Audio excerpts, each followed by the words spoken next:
শ্রোতা আছে, প্যান্ডেল আছে, মিডিয়া কাভারেজ আছে, কিন্তু আমাদের কলিজার টুকরাটা আমাদের মাঝে নাই।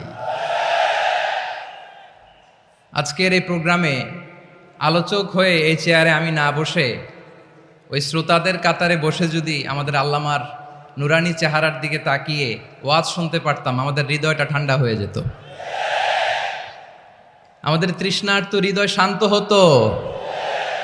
সব আজকে আছে, কি যেন নাই, ঠিক কিনা বলেন? আল্লাহ তাআলা প্রতি 100 বছরে একজন মুজাদ্দিদ পাঠায়, প্রতি 100 বছরে একজন মুজাদ্দিদ, যিনি সমাজকে সংস্কার করেন। আল্লামা দেলোয়ার হোসেন সাঈদী রাহিমাহুল্লাহ ছিলেন তেমন একজন মুজাদ্দিদ। চিৎকার করে বলেন ঠিক কিনা? উনি শিরক বিদআতের আস্তানাকে তছনছ করে দিয়েছেন, তাওহীদের বাণীকে সমুন্নত করেছেন, গণমানুষের কাছে তাফসিরুল কোরআনকে জনপ্রিয় করেছেন। আজীবন তিনি ইসলামকে বিজয়ী শক্তি হিসেবে দেখার স্বপ্ন দেখতেন। এত প্রাঞ্জল ভাষা, এত চমৎকার আধুনিক প্রেজেন্টেশন, গণমানুষের কাছে কোরআনের তাফসিরকে এভাবে জনপ্রিয় করে তোলার মতো ব্যক্তিত্ব আল্লামা সাঈদী ছাড়া দ্বিতীয় কেউ এই বাংলার ভূখণ্ডে নাই। এই যে তাফসিরুল কোরআন, এই যে টার্মিনোলজি, এই টার্মটাই উনি আসলে জনপ্রিয় করেছেন। আমরা আগে জানতাম না যে এভাবে তাফসির করা যায়, এভাবে scientific indications of the Holi কোরআনকে মানুষের কাছে পেশ করা যায়, এভাবে এত জীবন ঘনিষ্ঠ করে, এত ইন্টারেক্টিভ করে কোরআনের কথাগুলো মানুষের কাছে উপস্থাপন করা যায়। উনি অন্যায়ের বিরুদ্ধে সবসময় সোচ্চার ছিলেন, প্রতিবাদী কণ্ঠস্বর ছিলেন। ওনার আলোচনা শুনলে দেহের রক্ত টকবক করে ফুটতে থাকতো। আল্লাহু আকবার, আল্লাহু আকবার, আল্লাহু আকবার। He was a strong mouthpiece of Islamic revivalism. Islamic জাগরণের স্ট্রং মাউথপিস ছিলেন আল্লামা সাঈদী রাহিমাহুল্লাহ।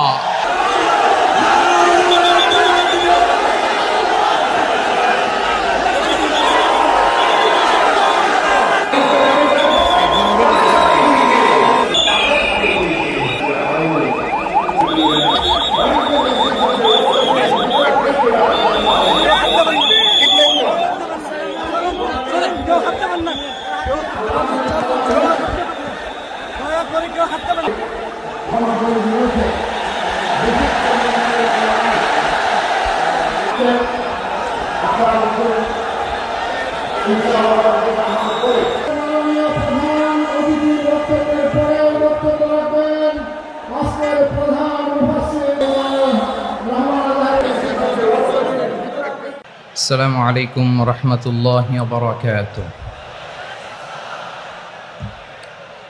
إن الحمد لله نحمده ونستعينه ونستغفره ونؤمن به ونتوكل عليه ونعوذ بالله من شرور أنفسنا ومن سيئات أعمالنا. من يهده الله فلا مضل له ومن يضلل فلا هادي له فلن تجد له وليا مرشدا. ونشهد أن لا إله إلا الله وحده لا شريك له هو الذي لا ضد له ولا ند له لا مثل له ولا مثيل له لا وزير له ولا كفيل له لا شبه له ولا شبيه له لا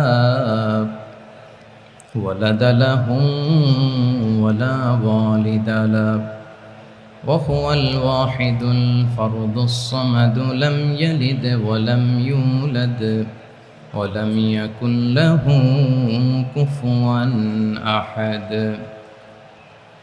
ونشهد أن سيدنا ونبينا وحبيبنا وبشيرنا ونذيرنا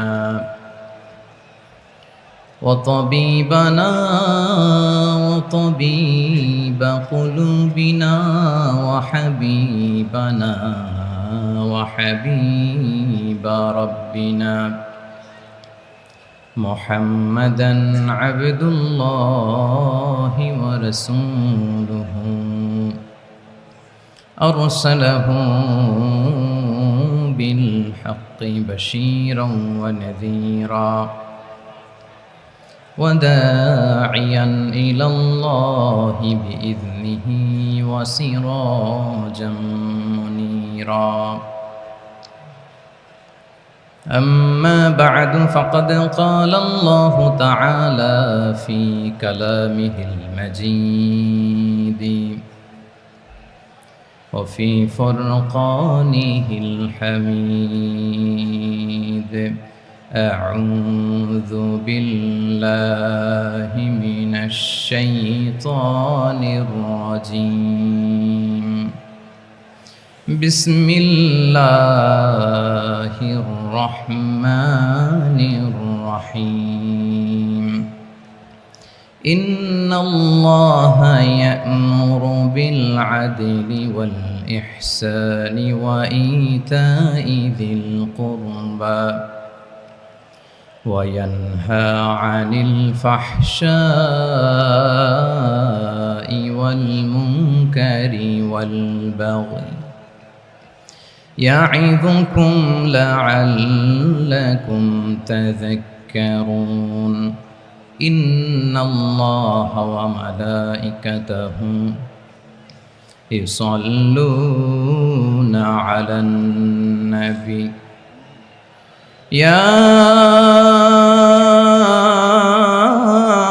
أيها الذين آمنوا صلوا عليه وسلموا تسليما اللهم صل على محمد وعلى آل محمد كما صليت على إبراهيم وعلى آل إبراهيم إنك حميد مجيد اللهم بارك على محمد وعلى آل محمد كما باركت على إبراهيم وعلى آل إبراهيم إنك حميد مجيد সকল প্রশংসার মালিককে সকল ক্ষমতার উৎসকে কেউ যেটা পারে না পারে কে কেউ যেটা দেখে না দেখে কে কেউ যেটা শোনে না শোনে কে সে আল্লাহ তাআলার দরবারে আমরা শুকরগুজার হচ্ছি সবাই পড়ে নিচ্ছি কালিমাতুশ শুকর আলহামদুলিল্লাহ প্রিয় চট্টলাবাসী গলা ছেড়ে দিয়ে আওয়াজ করে একসাথে সবাই পড়ুন রব্বানা লাকাল হামদ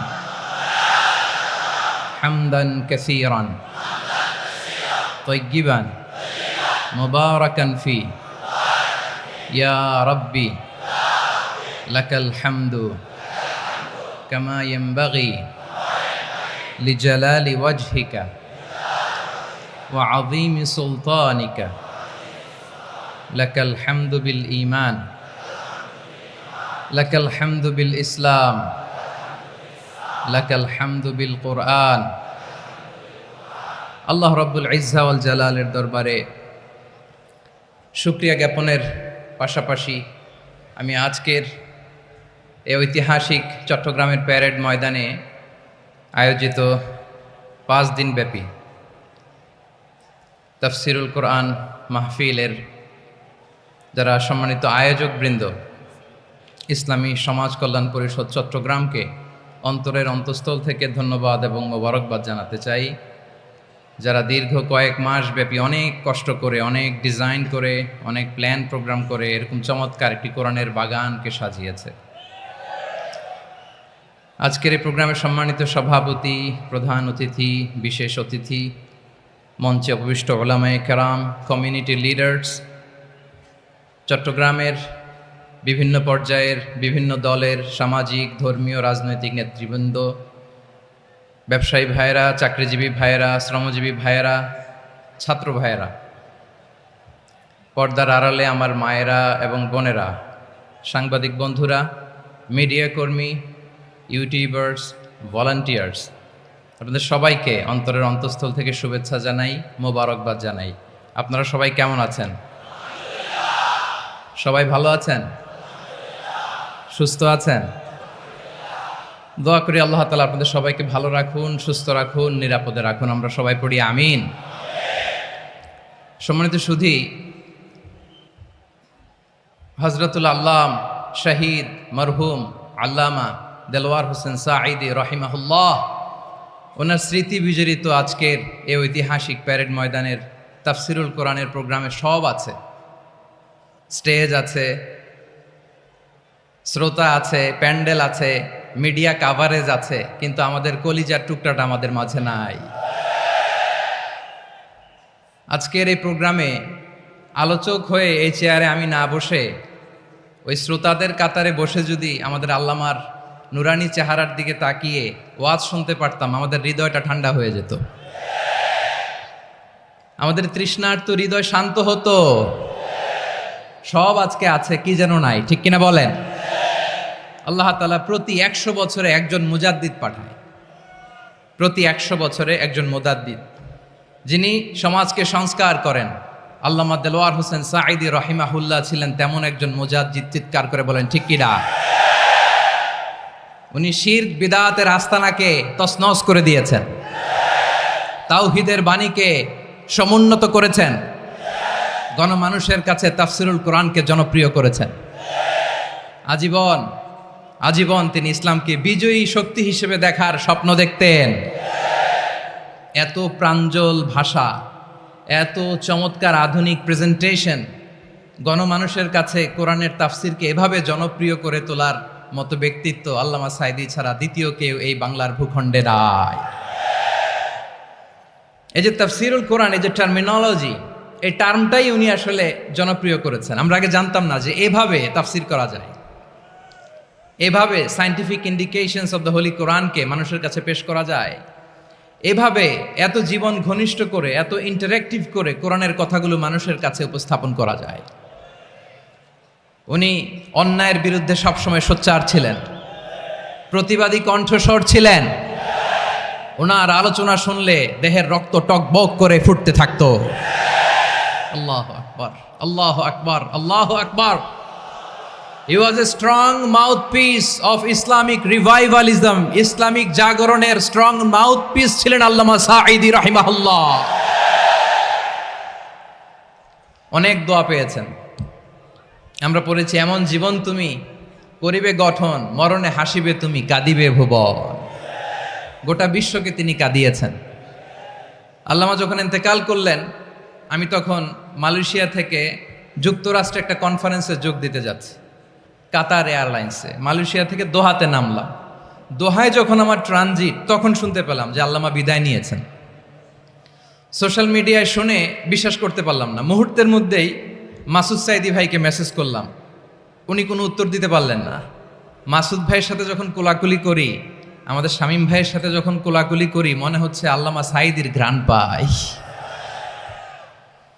শরীরটা লিটারালি কাঁপছিল, নিজেকে মানাতে পারছিলাম না, বিশ্বাস করতে পারছিলাম যে আসলে আল্লামা বিদায় নিয়েছেন। ইন দ্য মিন টাইম আমার সেকেন্ড ফ্লাইট, দোহা টু নিউ ইয়র্ক, 12 ঘন্টার ফ্লাইটে উঠলাম। ইন্টারনেট থেকে বিচ্ছিন্ন হলাম। নামার পরে শুনলাম আল্লাহু আকবার, যেখানে ওনাকে কবরস্থ করার কথা ছিল সেখানেও কবর দিতে দেয়া হয় নাই। ছবিগুলো দেখতে লাগলাম, হাসিমাখা মুখ, হাসিমাখা নিথর দেহটা, মরণে হাসিবে তুমি, কাঁদিবে ভুবন।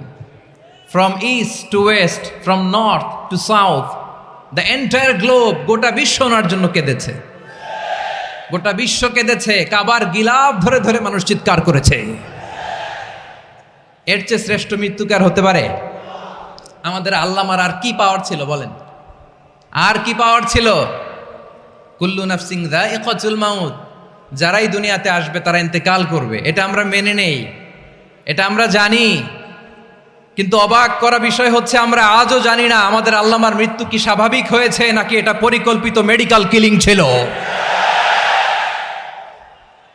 এটা যে পরিকল্পিত মেডিকেল কিলিং ছিল, এটা ধারণা করার পেছনে অনেক কারণ আছে। তিনি আধিপত্যবাদের বিরুদ্ধে সোচ্চার ছিলেন, ফ্যাসিবাদের বিরুদ্ধে সোচ্চার ছিলেন, রাজনৈতিক প্রতিহিংসার শিকার ছিলেন। এজন্য এটা মেডিকেল কিলিং হতে পারে এ ধারণা আমরা করতেই পারি। আওয়াজ করে বলেন ঠিক কি না? যেই সময়টা আমরা কাটাচ্ছি এত সুন্দর সময় বাংলাদেশ আর পাবে না। আমাদের জন্মের পর থেকে এরকম চমৎকার সময় আমরা পাই নাই। এটাই আসল সময়।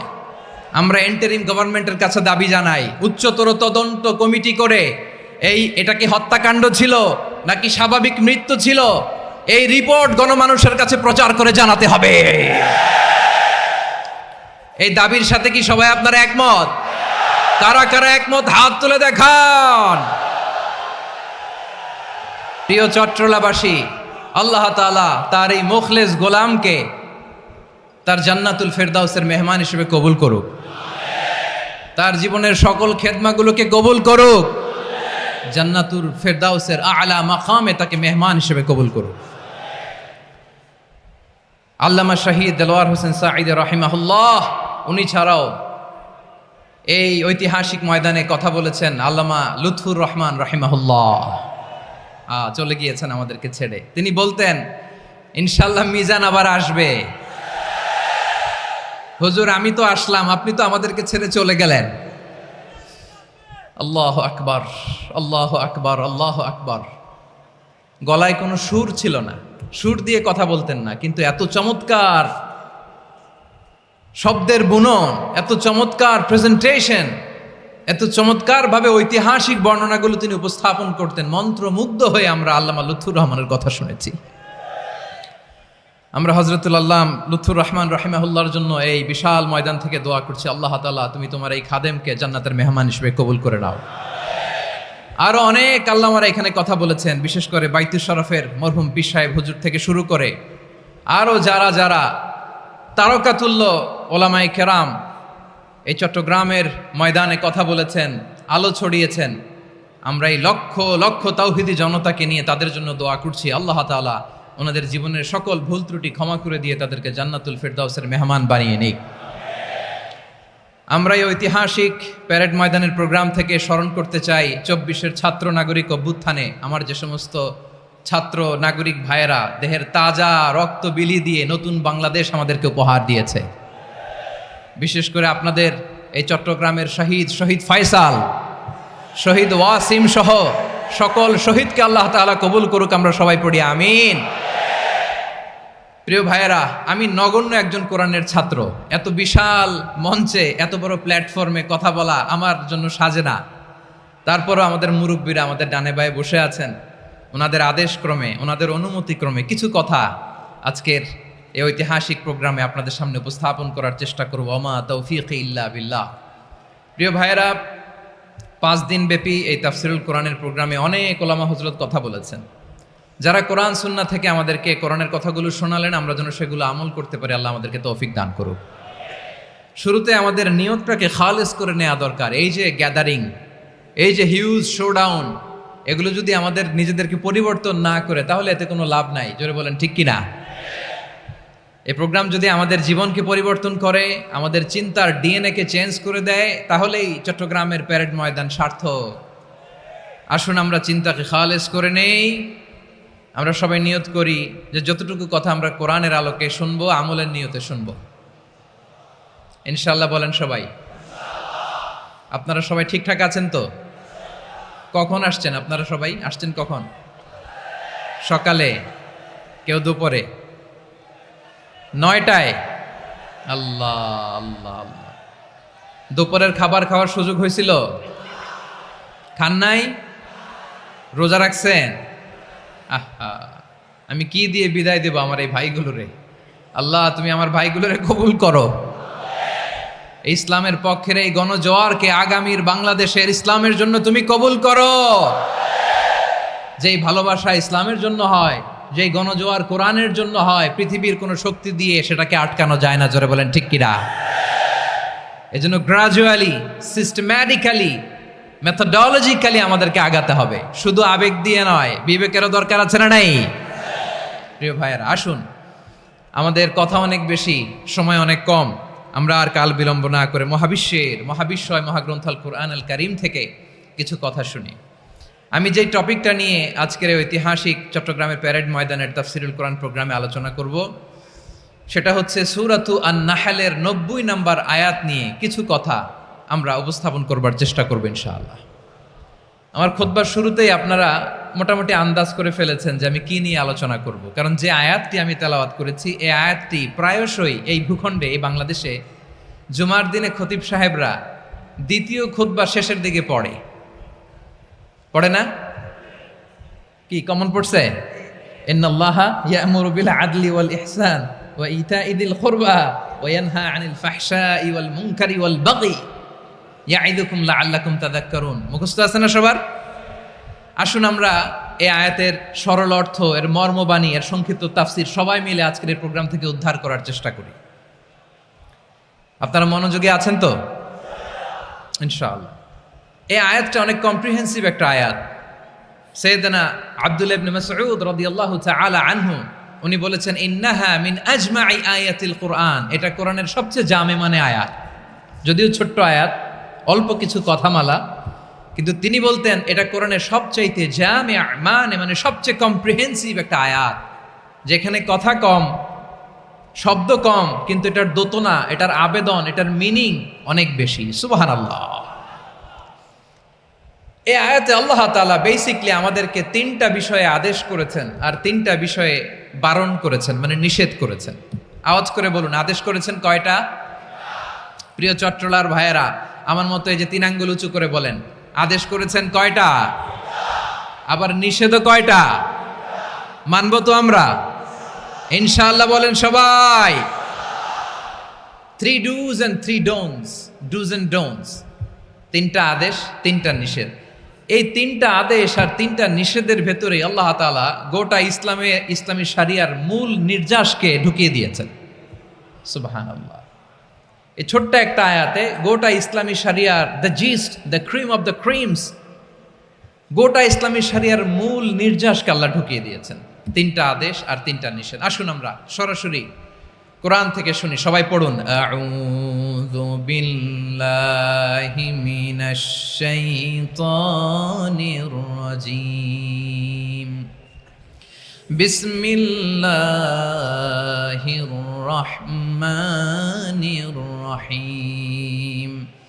ইন্নাল্লাহা ইয়া'মুরু বিল আদলি ওয়াল ইহসানি ওয়া ইতা'i যিল কুরবা ওয়া ইয়ানহা আনিল ফাহশাই ওয়াল মুনকারি ওয়াল বাগি ইয়া'ইযুকুম লা'আল্লাকুম তাযাক্কারুন। আল্লাহ তাআলা ইরশাদ করছেন, ইন্নাল্লাহা ইয়া'মুরু বিল আদলি ওয়াল ইহসান, নিশ্চয় আল্লাহ তাআলা তোমাদেরকে ন্যায় বিচারের আদেশ দেন, সদাচরণের আদেশ দেন, নিকটাত্মীয়দেরকে দানের আদেশ দেন। আদেশ কয়টা? আওয়াজ করে সবাই বলুন তো কয়টা? নিশ্চয় আল্লাহ তাআলা তোমাদেরকে ন্যায় বিচারের আদেশ দেন, সদাচরণের আদেশ দেন, তিনি তোমাদের নিকটাত্মীয়দেরকে দানের আদেশ দেন, আর তিনি তোমাদেরকে অশ্লীলতা থেকে নিষেধ করেন, মন্দ কাজ থেকে নিষেধ করেন, অবাধ্যতা সীমা লঙ্ঘন থেকে নিষেধ করেন। তিনি তোমাদেরকে উপদেশ দেন যাতে তোমরা শিক্ষা গ্রহণ করো। সুবহানাল্লাহ। উপদেশ দিচ্ছে স্বয়ংকে। 3টা জিনিসের আদেশ। ইয়া'মুরু বিল আদল, সুবিচার, ন্যায় বিচারের আদেশ তিনি দেন।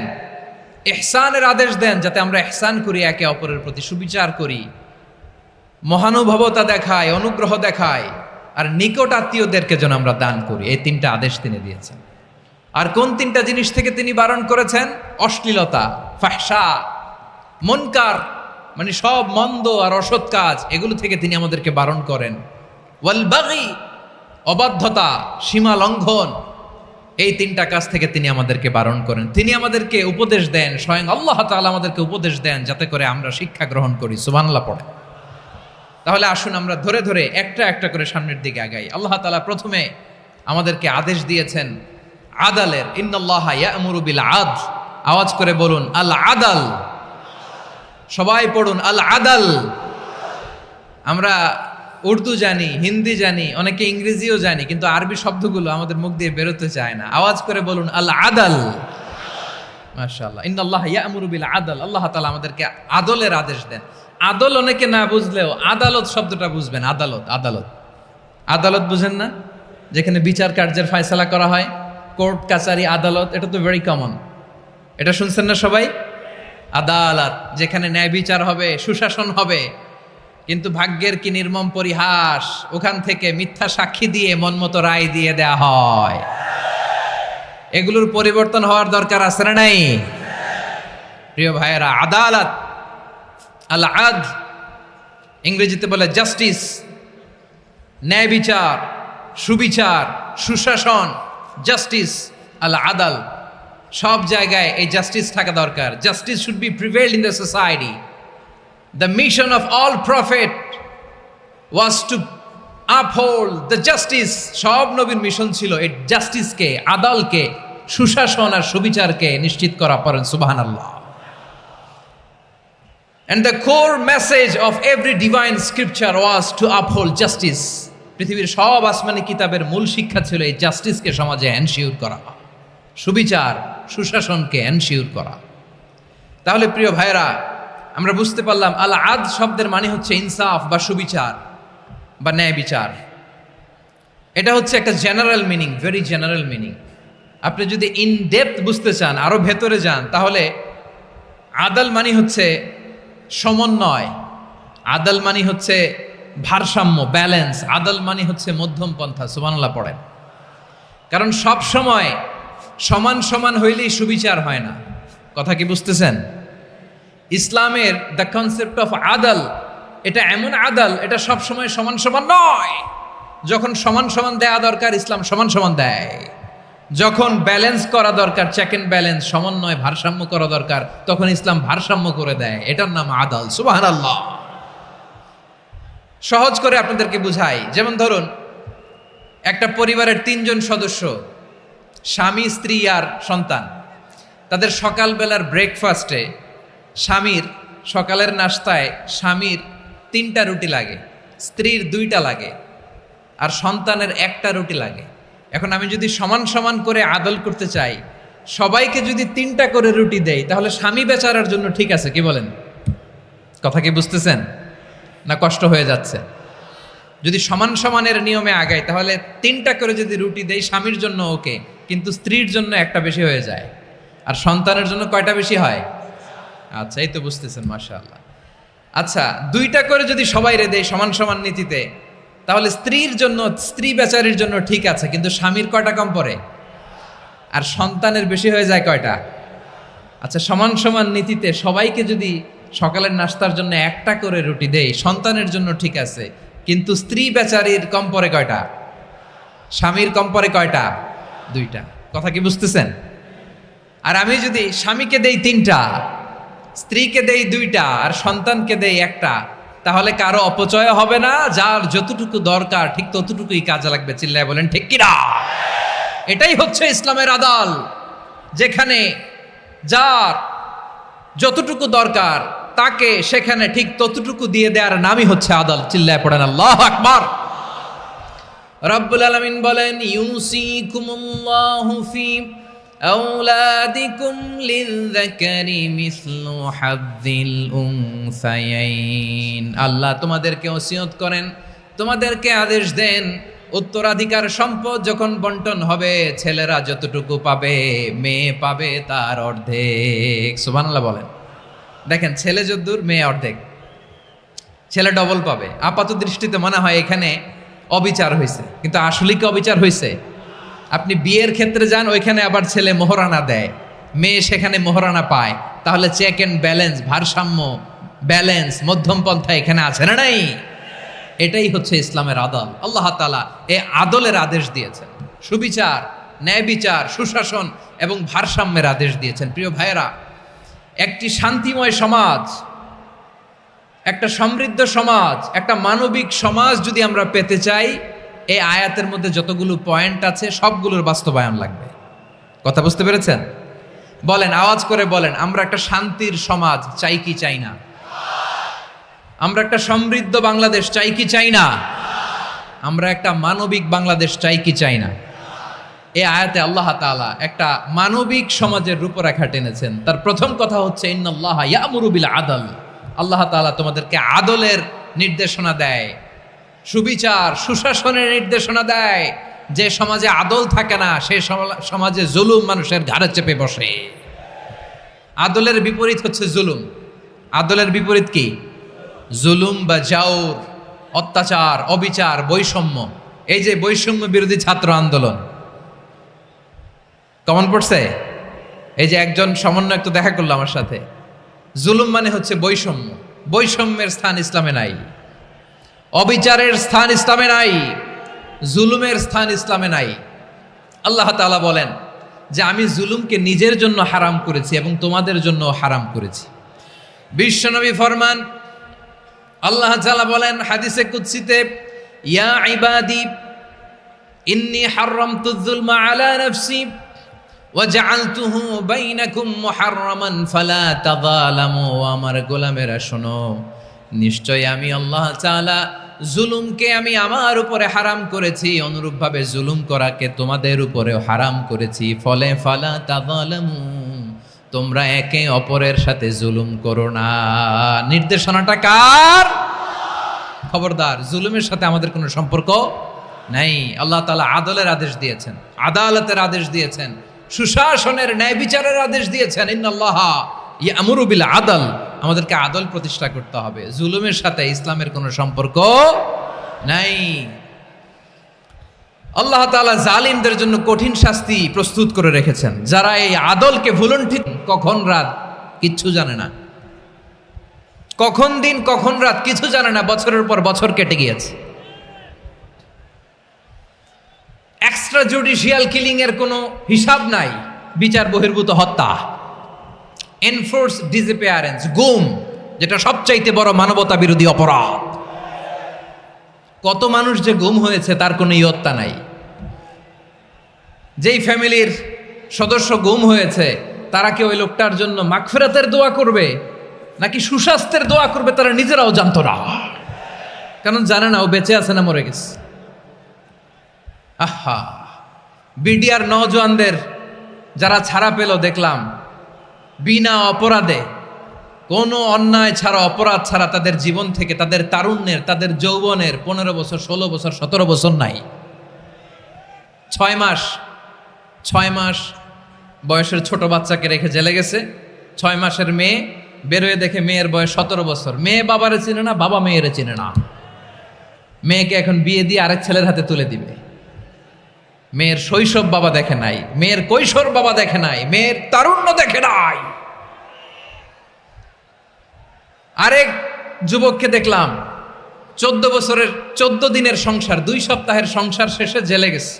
কত যুবকের যে স্ত্রী চলে গিয়েছে ফ্যামিলি ছেড়ে, কারণ জানে না তো কবে আসবে, কি হবে, কেউ জানতো না। দাম্পত্য জীবনের মাত্র 14 দিনের স্মৃতি, এই স্মৃতিকে আঁকড়ে ধরে এক বোন 16টা বছর 17টা বছর কাটিয়ে দিয়েছে। আমি নিউজটা দেখে ভাবলাম আমার এই বোনের প্রতিটি দিন কিভাবে কেটেছে, প্রতিটি রাত কিভাবে কেটেছে, প্রতিটি ক্ষণ কিভাবে কেটেছে।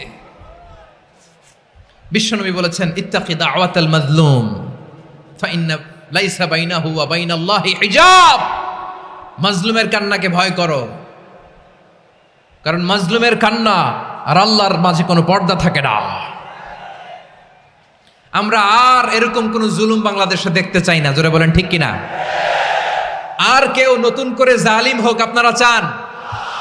আবার নতুন করে কেউ ফ্যাসিস্ট হোক আপনারা চান? এক দল আরেক দলকে নিশ্চিহ্ন করার রাজনীতিতে মেতে উঠুক এটা আপনারা চান? আমরা বাংলাদেশকে আদল দিয়ে সাজাতে চাই। আমরা এই 56,000 বর্গ মাইলের প্রতিটা ইঞ্চি মাটিকে কোরআনের আইন দিয়ে সাজাতে চাই। রাজি আছেন আপনারা? কারা কারা রাজি দেখান হাত তুলে আল্লাহকে।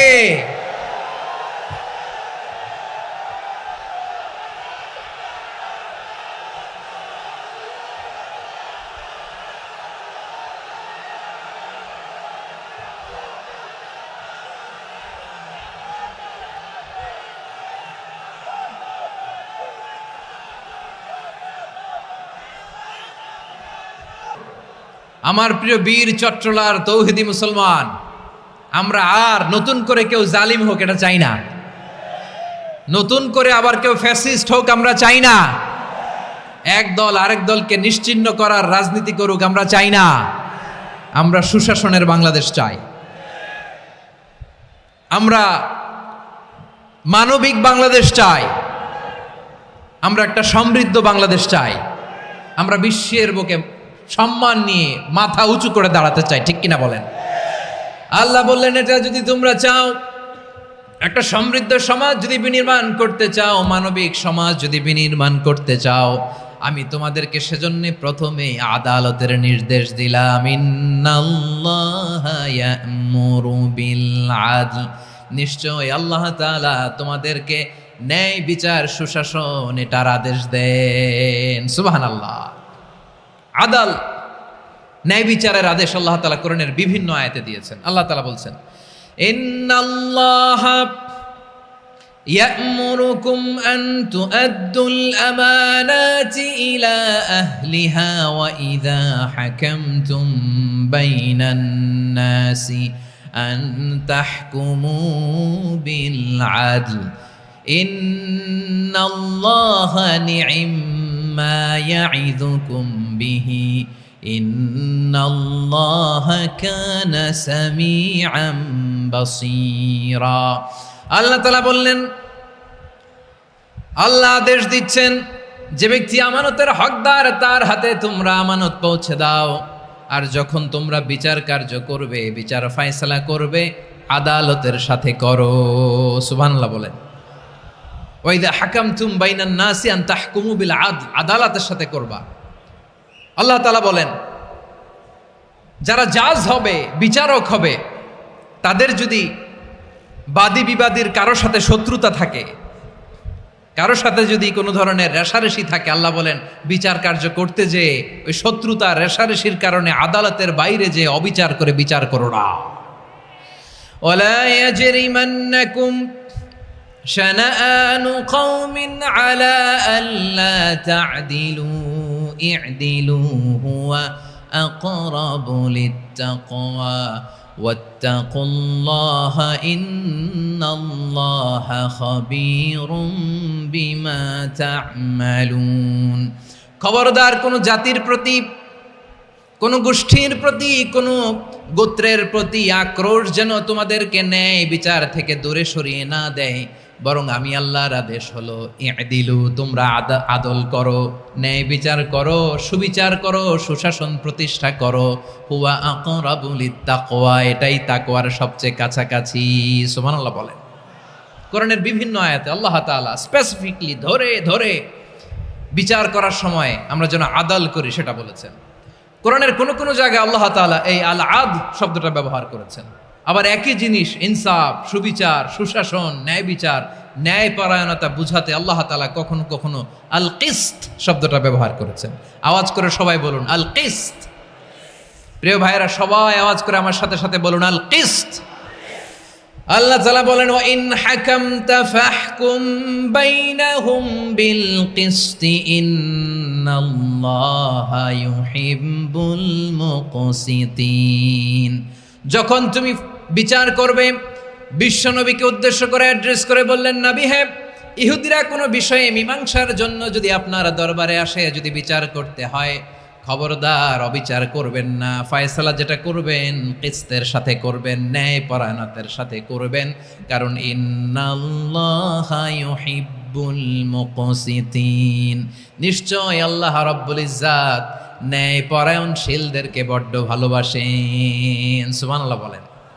ন্যায় পরায়ণ লোকদেরকে আল্লাহ তাআলা বড্ড ভালোবাসেন। অন্য আয়াতে আল্লাহ তাআলা বলছেন, وَنَضَعُ الْمَوَازِينَ الْقِسْطَ لِيَوْمِ الْقِيَامَةِ فَلَا تُظْلَمُ نَفْسٌ شَيْئًا। আমি কিয়ামতের দিন ন্যায় পরায়ণতার মানদণ্ড স্থাপন করব, যেটাকে আমরা মিজানের পাল্লা বলি। আল্লাহ বলেন, ন্যায় বিচারের মানদণ্ড কিয়ামতের ময়দানে আমি আল্লাহ স্থাপন করব। সেদিন কারো প্রতি বিন্দু পরিমাণ, এক চুল পরিমাণ অবিচার করা হবে না, কোনো অবিচার করা হবে না। সেদিন সুশাসন হবে, সুবিচার হবে, ন্যায় পরায়ণতার সাথে বিচার হবে। আওয়াজ করে পড়েন আল্লাহু আকবার। তাহলে প্রিয় ভাইরা, যে তিনটি বিষয়ে আল্লাহ তাআলা আমাদেরকে আদেশ দিয়েছেন, তার প্রথমটা হচ্ছে আদালত, ইনসাফ, সুবিচার, ন্যায় বিচার। এটা আমরা চাই কি চাই না? বিশ্বনবী ন্যায় বিচার, ন্যায় পরায়ণতা, সুশাসন প্রতিষ্ঠিত করেন কি করেন নাই? আপনারা বিশ্বনবীর সিরাত যারা পড়েছেন, আপনি দেখবেন বিশ্বনবীর সিরাতের পরতে পরতে, বাঁকে বাঁকে, সিরাতের বাঁকে বাঁকে এই আদালতের নমুনা মেলে। সুবহানাল্লাহ বলেন। ছোট্ট একটা নমুনা রাসূল সাল্লাল্লাহু আলাইহি ওয়াসাল্লামের আসসিরা আল আতরা থেকে ছোট্ট একটা নমুনা আপনাদের খেদমতে এখানে উপস্থাপন করি। বিশ্বনবী সাল্লাল্লাহু আলাইহি ওয়াসাল্লাম মক্কা বিজয় করলেন ৮ম হিজরিতে। মক্কা বিজয় শেষে তিনি কয়েক সপ্তাহ মক্কাতে অবস্থান করলেন। ইন দ্য মিন টাইম মক্কার একটা ভেরি প্রেস্টিজিয়াস এন্ড ডিগনিফাইড ফ্যামিলির নারী চুরিতে ধরা পড়ল। কিসে ধরা পড়ল? সবাই বলেন কিসে? আমাদের সমাজে আসেনি এটা? আছে? ছোট না বড়? হ্যাঁ, হিসাব করে শেষ করা যায় না। ৩.৫ লাখ কোটি টাকা নাই উন্নয়ন প্রকল্পের নামে। উন্নয়ন প্রকল্পের নামে ৩.৫ লাখ কোটি টাকা নাই। ৩.৫ লাখ কোটি টাকা লিখতে পারবেন আপনি? এক টানে লিখতে পারবেন? বুঝতেছেন কত বড় সংখ্যা? হ্যাঁ, বনু মাখজুমিয়া গোত্রের এক নারী মক্কায় চুরিতে ধরা পড়ল। বলেন তো চুরি করলে বিধান কি? কি কাটতে হবে? চুরির বিধান হলো হাত কেটে দাও। তাও সেটা গোপনে নয়, প্রকাশ্যে জনসম্মুখে হাত কেটে দাও। বনু মাখজুমিয়া গোত্রের নারী যখন চুরিতে ধরা পড়ল, সাহাবারা চিন্তায় পড়ে গেলেন। সবেমাত্র মক্কার লোকেরা কালিমা পড়ে মুসলমান হয়েছে, ইসলামের আইন কানুন তেমন জানে না, ইসলামী শরিয়ার সাথে বেশি পরিচিত নয়। এখন যদি বিশ্বনবী চুরির যেই বিধান এটা যদি কায়েম করে হাত যদি কেটে দেয়, না জানি মক্কার লোকেরা আবার বিগড়ে যায়, না জানি মক্কার লোকেরা আবার মুরতাদ হয়ে যায়, না জানি মক্কার লোকেরা ইসলাম থেকে দূরে সরে যায়। চলো চলো, সাহাবীরা মিলে পরামর্শ করলেন, চলো বিশ্বনবীর কাছে যে বলি, ও নবী, শুধু কেবলমাত্র একমাত্র এই নারীর জন্য চুরির হাত কাটার বিধানটা আপনি একটু থামিয়ে দেন। চুরির হাত কাটার যে বিধান এইখানে একটু রহিত করে দেন, বাকিগুলা কইরেন মদিনাতে যে চলবে, কিন্তু মক্কায় এবারের জন্য মাফ করে দেন। কিন্তু কে বলবে? এই যে পরামর্শ, সাজেশন, এটা কে দিবে বিশ্বনবীর কাছে? সাহাবারা চিন্তায় পড়ে গেলেন। আল্লাহর নবীর সামনে দাঁড়িয়ে আল্লাহর দেয়া হুদুদ, আল্লাহর দেয়া বিধান থামিয়ে দেওয়া, মাফ করে দেওয়া, এই কথা বিশ্বনবীর সামনে বলার সাহস তো কেউ রাখে না। কেউ কেউ বলল, বিশ্বনবীর পালক পুত্র যায়েদ বিন হারেসার সন্তান উসামারে বিশ্বনবী নাতির মতো আদর করে, বড্ড বেশি ভালোবাসে উসামারে। এজন্য সাহাবারা উসামাকে বলতো হিব্বু রাসূলিল্লাহ, বিশ্বনবীর ভালোবাসা। কি বলতো? সাহাবীরা বললেন, বিশ্বনবীর ভালোবাসা হিব্বু রাসূলিল্লাহ, উসামারে পাঠাও। উসামারে বিশ্বনবী নাতির মতো স্নেহ করে, মায়া করে, ভালোবাসে। আমরা পারবো না, উসামা পারবে। সবাই মিলে ফুলিয়ে ফুসিয়ে ওসামাকে, ছোট্ট ওসামাকে রাজি করালো। ওসামা এমন এমন কথা যে তুমি বিশ্বনবীর কাছে বলতে হবে, পারবা নাকি? ওসামা বলে, পারবো। সাইয়েদনা ওসামা রাদিয়াল্লাহু তাআলা আনহু তরুণ সাহাবী বিশ্বনবীর কাছে গেলেন, যে বললেন, নবী, বনু মাখজুমিয়া গোত্রের এক নারী চুরিতে ধরা পড়েছে, এবারের জন্য কি এই মহিলাটারে মাফ করে দিলে হয় না? এবারের জন্য একটু ক্ষমা করা যায় না নবী? বিশ্বনবী বলেন, আতাশফাউ ফি হাদ্দিম মিন হুদুদিল্লাহ, তোমার এত বড় সাহস উসামা, তুমি আল্লাহর হাত, আল্লাহর দেয়া বিধান, এটার ব্যাপারে সুপারিশ করতে এসেছো? তোমরা কি জানো তোমাদের আগে যত কওম, যত গোত্র, যত জনপদ ধ্বংস হয়েছে তার কারণ ছিল তাদের মধ্যে গরিবরা অন্যায় করলে তারা বিচার করত, আর ধনীরা অন্যায় করলে তারা মাফ করে দিত। খবরদার! ওয়া আইমুল্লাহ লাউ আন্না ফাতিমাতা বিনতি মুহাম্মাদিন সারাকাত লাকাতা মুহাম্মাদুন ইয়াদাহা। বিশ্বনবী বললেন, ওরে ওসামা, বানু মাখজুমিয়ার ওই প্রেস্টিজিয়াস এন্ড ডিগনিফাইড ফ্যামিলির মেয়ে তো দূর কি বাত, অনেক দূরের কথা। জেনে রেখো ওসামা, আমার কলিজার টুকরা, নয়নের পুটুলি ফাতেমাও যদি মক্কার জমিনে আজকে এই চুরির দায়ে ধরা পড়তো, আমি বিশ্বনবী মুহাম্মাদুর রাসূলুল্লাহ ধরে ফাতেমার ডান হাতটা কেটে দিতে এক বিলম্ব দেরি করতাম না। ইন্নাল্লাহা ইয়া'মুরু বিল আদল, আমাদেরকে জাস্টিস শিখায়, পশ্চিমারা আমাদেরকে ইনসাফ শিখায়, আমাদেরকে সুশাসন শিখায়। আর ইনসাফ, সুশাসন, ন্যায় বিচার, সুবিচার, জাস্টিস কারে বলে বিশ্বনবীর বায়োগ্রাফি থেকে জেনে নাও। এই ছিল বিষ্ণু ইসা ইসলামের আদালতের নমুনা। আপনি যদি সাইয়েদনা ওমরে ফারুকের জীবনের দিকে তাকান, এমন কঠোর, এমন বীর সেনানী ছিলেন। সাইয়েদনা ওমরে ফারুক যদি রাস্তার এই মাথা দিয়ে হাঁটা শুরু করতেন, শয়তান ওমরে ফারুককে দেখলে ওই রাস্তা রেখে দিয়ে অন্য রাস্তা দিয়ে হাঁটতো। সুবহানাল্লাহ। ওমরে ফারুক রাদিয়াল্লাহু তাআলা আনহু কি পার্সোনালিটি ছিল, কি পার্সোনালিটি। আমাদের এলাকায় ছোট বাচ্চারা রাতে ভাত খেতে চায় না, আমার মেয়েটাও খেতে চায় না। এই এটা দিব, ওইটা দিব, আজকে মাহফিলে আসার সময় বলে দিছে লিস্ট করে এটা এটা আনতে হবে। তো ছোট্ট বাচ্চাদের অনেক বায়না থাকে, ওরা রাতে খেতে চায় না। তো মায়েরা বিভিন্ন ভয় দেখায়, এই বাঘ আসবে, বাঘ আসবে খাও, এই ভূত আসবে, ভূত আসবে খাও। আপনারা কি বলেন চট্টগ্রামে? কি আসবে?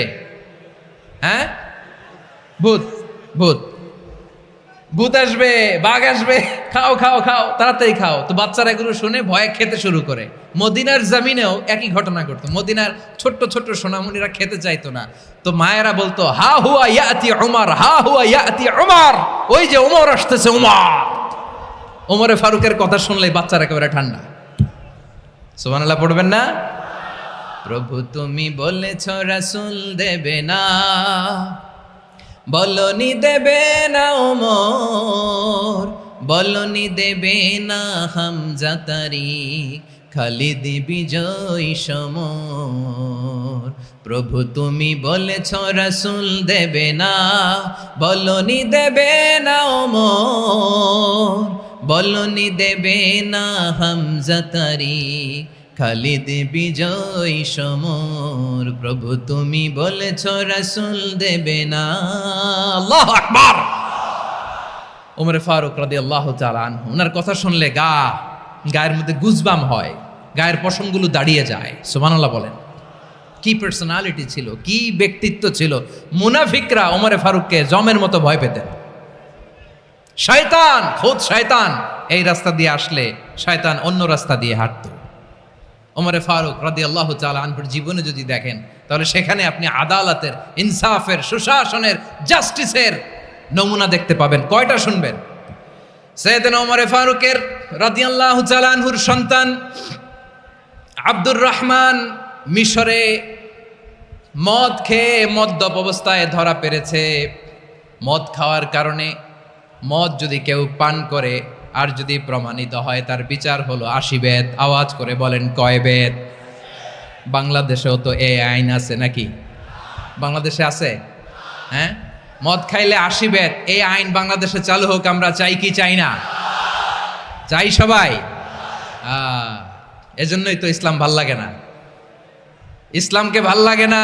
ইসলামকে আউট করে রাখতে পারলেই তো এরকম বড় বড় বোতল খাওয়া যায়। একেবারে সহজ, পানির মতো সহজ, হিসাব একেবারে সহজ। ওমরে ফারুক রাদিয়াল্লাহু তাআলা আনহুর ছেলে ভুল করে মদ পান করে ফেলেছিলেন। আব্দুর রহমান, ঘটনা ঘটেছে মিশরে। মিশরের গভর্নর তখন আমর ইবনুল আস রাদিয়াল্লাহু তাআলা আনহু। আব্দুর রহমানের ভাই যে গভর্নরকে বলল, গভর্নর যদি একটু দয়া করেন, খলিফার ছেলে আমার ভাই আব্দুর রহমান মদ্যপ অবস্থায় ধরা পড়েছে, জনসম্মুখে যদি আপনি বেত্রাঘাত করেন আমাদের প্রেস্টিজ থাকে না, যদি 80 বেত আপনি মারেন আমার কোনো কথা নাই, কিন্তু ঘরের ভেতরে মারেন।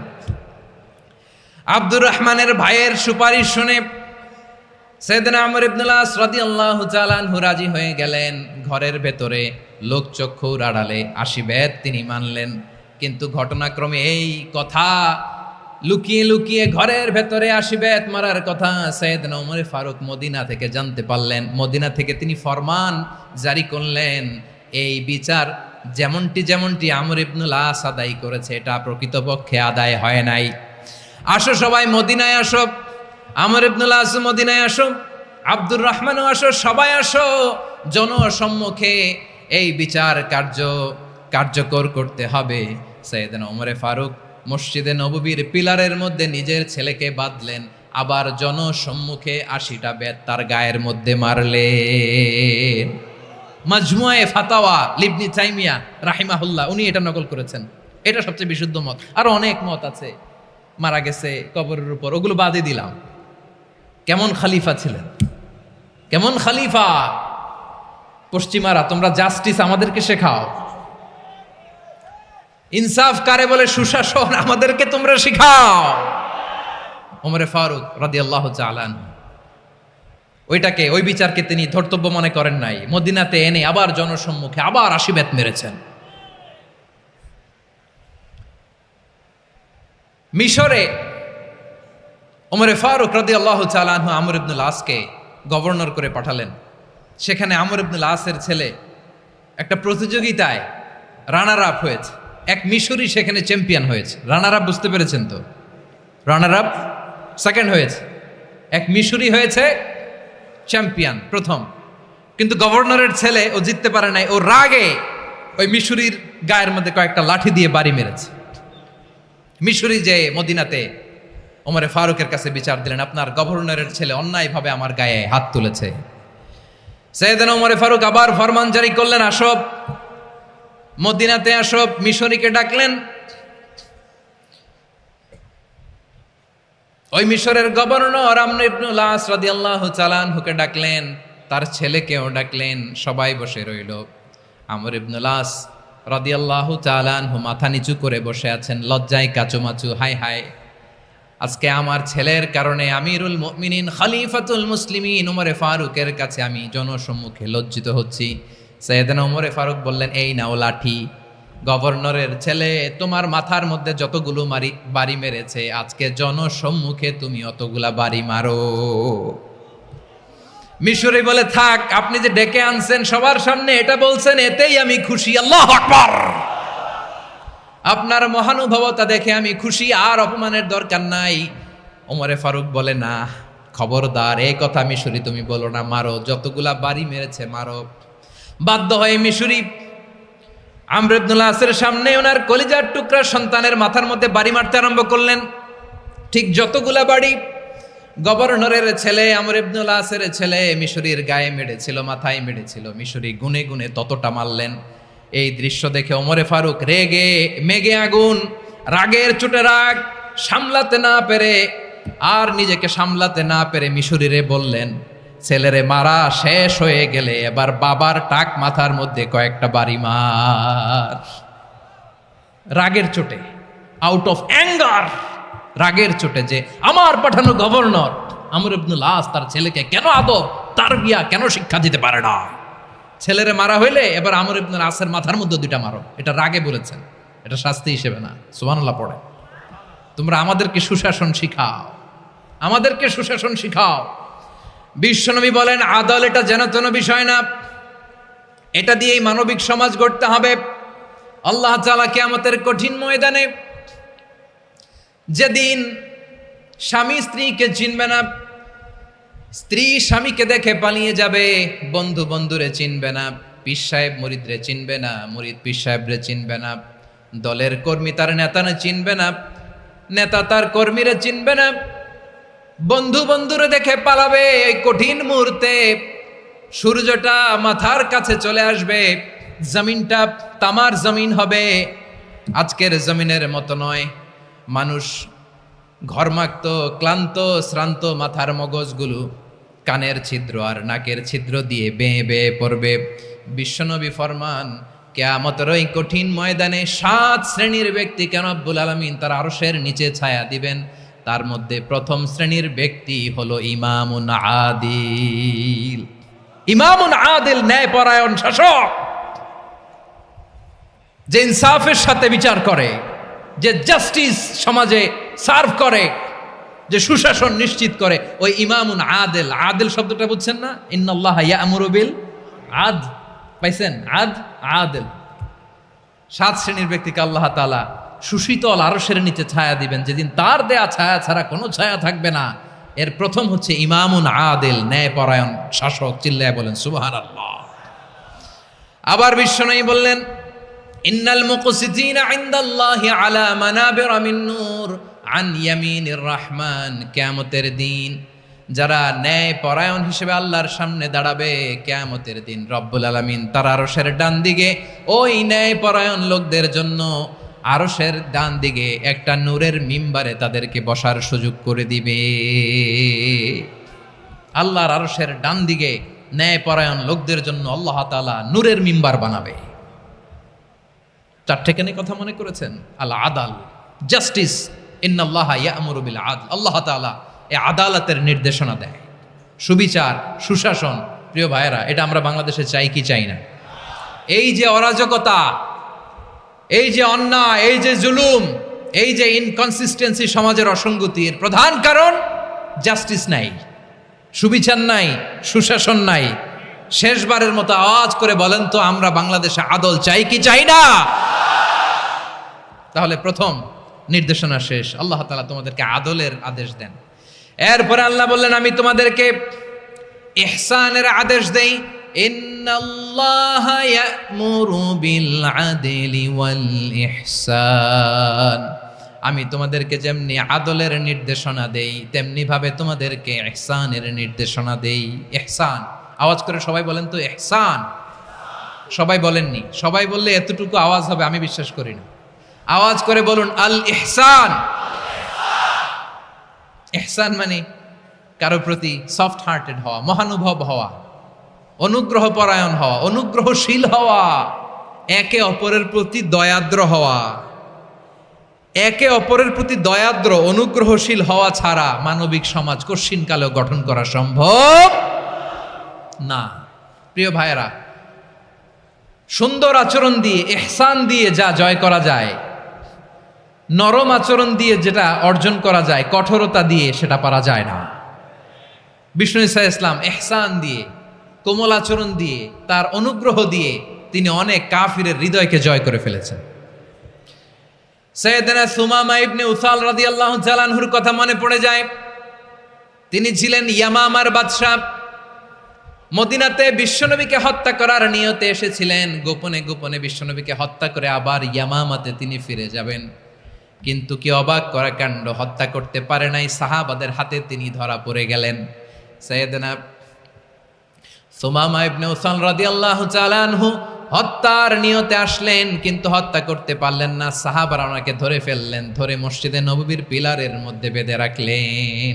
সুমামা ইবনে উসাল, সিরাত থেকে শুনে, সিরাত থেকে শোনাচ্ছি, রাদিয়াল্লাহু তাআলা আনহু ইয়ামামার অধিপতি ছিলেন। ইয়ামামা বিশ্বনবীকে হত্যার জন্য আসছেন, ধরা পড়ে গেছেন, এখন মসজিদে নববীতে বেঁধে রাখছে, তার মানে বন্দী। এখন স্ট্যাটাস কি? বন্দী, ক্যাপটিভ।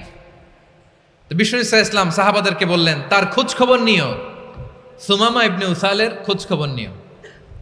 সাহাবার বলেন, ইয়া রাসূলুল্লাহ, আপনাকে হত্যা করতে এসেছে, তার তো কঠিন ক্যাপিটাল পানিশমেন্ট হওয়া দরকার, কঠিন শাস্তি হওয়া দরকার। বিশ্বনবী বললেন, না, আমি যেটা জানি তোমরা সেটা জানো না, তোমরা সুমামার সাথে ভালো আচরণ করো। বিশ্বনবী সুমামার কাছে গেলেন। প্রথম দিন যে তিনি কালেমার দাওয়াত দিলেন, ইমানের দাওয়াত দিলেন, ইসলামের দাওয়াত দিলেন, রিসালাতের দাওয়াত দিলেন, আখিরাতের দাওয়াত দিলেন। পরের দিন যে বিশ্বনবী সালাতের দাওয়াত দিলেন, যাকাতের দাওয়াত দিলেন, ইসলাম কি, কিভাবে, কেমন করে পালন করতে হয় চমৎকার আর্টিকুলেট করতে শুরু করলেন। তন্ময় হয়ে সুমামা ইবনে উসাল রাদিয়াল্লাহু তাআলা আনহু বিশ্বনবীর কথাগুলো শুনতে আরম্ভ করলো। একদিন নয়, 2 দিন নয়, টানা 3 দিন বিশ্বনবী সুমামার কাছে ইসলামকে প্রেজেন্ট করেছেন, উপস্থাপন করেছেন। আওয়াজ করে বলেন, কয় দিন? 3 দিন। 3 দিন মসজিদে নববীতে বাধা। আর সাহাবীদেরকে বললেন, তার খোঁজ খবর নিও, তোমরা যে রুটি বানাও এর মধ্যে সবচেয়ে ভালো আটার রুটিটা তারে দিও, সবচেয়ে রিফাইন্ড খেজুর, যেটা পিওর খেজুর, এটা তারে দিও। আর বিশ্বনবী নিজের উট থেকে দুধ দহন করে ওনার বাড়ির এক কর্মচারীকে বলেছেন, দুধ দহন করে সুমামার জন্য নিয়ে যেও। সুবহানাল্লাহ পড়বেন না? সবাই তো অবাক, ইয়ামামা থেকে আসছে নবীকে হত্যা করতে, বিশ্বনবী দেখে তারে জামাই আদর করে, তাকে মজার মজার খাবার দিও, দুধ দিও, আদর আপ্যায়ন করো। 1 দিন নয়, 2 দিন নয়, টানা 3 দিন বিশ্বনবী এভাবে সুমামার কাছে যেয়ে ইসলামকে প্রেজেন্ট করতে আরম্ভ করলেন, ইসলামকে উপস্থাপন করতে শুরু করলেন। আর তাকে চমৎকার এন্টারটেইনমেন্ট, আপ্যায়ন দিতে আরম্ভ করলেন। টানা 3 দিন যখন ইসলামের দ্য বিউটিজ অফ ইসলাম, ইসলামের সুমহান বাণী, সৌন্দর্য তার কাছে উপস্থাপন শেষ, তাকে আপ্যায়ন শেষ, বিশ্বনবী বললেন সাহাবেদেরকে, যাও এবার সুমামার হাতের পায়ের রশি দুটো খুলে দাও। তারা বললেন, ইয়া রাসূলুল্লাহ, কি বলেন আপনি? ও তো হত্যাকারী, সুযোগ পায় নাই, আপনারে মারতে পারে নাই, ছেড়ে দিলে আবার ও আপনার উপর তলোয়ার নিয়ে ঝাঁপিয়ে পড়বে। নবী, এই সিদ্ধান্ত আপনি নিতে যাবেন না। বিশ্বনবী বললেন, যেটা বলেছি সেটা করো, সুমামার রশিগুলো ছেড়ে দাও। সুমামার হাতে পায়ের রশিগুলো যে তোমরা খুলে দাও। সাহাবারা তর্ক জুড়ে দিলেন, লা ইয়া রাসূলুল্লাহ, এমনটা করবেন না, তো ভয়ঙ্কর ভয়ঙ্কর খুনি, কি জানি কি হয়ে যায়। বিশ্বনবী বললেন, না, তার হাতে পায়ের রশিগুলো খুলে দাও। সাহাবারা বিশ্বনবীর কথা মতো তার হাতে পায়ের রশিগুলো খুলে দিল। সুমামা মুহূর্তের মধ্যে মসজিদে নববী থেকে বের হয়ে ইয়ামামায় ফিরে না যে মসজিদে নববীর পাশে একটা খেজুর বাগান ছিল, সেখানে চলে গেলেন। সেখানে একটা ছোট্ট কুয়া ছিল, কুয়ার পানি দিয়ে তিনি গোসল করলেন। সুবহানাল্লাহ পড়েন। কুয়ার পানি দিয়ে গোসল করে মসজিদে নববীর সামনে এসে বিশ্বনবী এবং সাহাবাদের সামনে দাঁড়িয়ে সাব্বাবা উঁচু করে বললেন, আশহাদু আল্লা ইলাহা ইল্লাল্লাহ ওয়া আশহাদু আন্না মুহাম্মাদান আবদুহু ওয়া রাসূলুহু। আল্লাহু আকবার। আমি সাক্ষ্য দিচ্ছি আল্লাহ ছাড়া কোনো ইলাহ নাই, আর মুহাম্মদ আল্লাহ তাআলার প্রেরিত বান্দা এবং রাসূল। প্রিয় ভাইয়েরা, ইহসান দিয়ে যা জয় করা যায়, কঠোরতা দিয়ে সেটা কঠিনকালেও জয় করা যায় না। আওয়াজ করে বলেন ঠিক কি না? এবার সুমামা দাঁড়িয়ে বলে, ওগো নবী, আমি তো কালিমা পড়ে মুসলমান হয়ে গেলাম, এবার শোনেন, এই মুহূর্তের আগে আপনার চেহারার চাইতে নিকৃষ্ট কোনো চেহারা আমার কাছে ছিল না, কিন্তু শাহাদা পাঠ করার পরে আপনার চেহারার চাইতে উত্তম শ্রেষ্ঠ কোনো চেহারা আমার কাছে আর নাই। ও নবী, আজকের দিনের আগে ইসলাম ধর্মের চেয়ে নিকৃষ্ট অপছন্দনীয় কোনো ধর্ম আমার কাছে ছিল না, কিন্তু এই মুহূর্ত থেকে ইসলামের চেয়ে সেরা শ্রেষ্ঠ পছন্দনীয় কোনো ধর্ম আমার কাছে নাই। নবী গো, আজকের দিনের আগে মদিনার চাইতে অপছন্দনীয় নিকৃষ্ট কোনো শহর আমার কাছে ছিল না, কিন্তু এই মুহূর্তের পর থেকে মদিনার চাইতে কোনো শ্রেষ্ঠ শহর আমার জানা নাই। সে ছিল গমের বড় ডিলার, গম বেচতো। কি বেচতো? তার গম কিনে মক্কার লোকেরা রুটি খাইতো। সে ঘোষণা দিল, আজকে থেকে মক্কাবাসীদের জন্য সব গম আমি হারাম করে দিলাম, মক্কাবাসী এখন না খেয়ে মরে। সুবহানাল্লাহ পড়বেন না?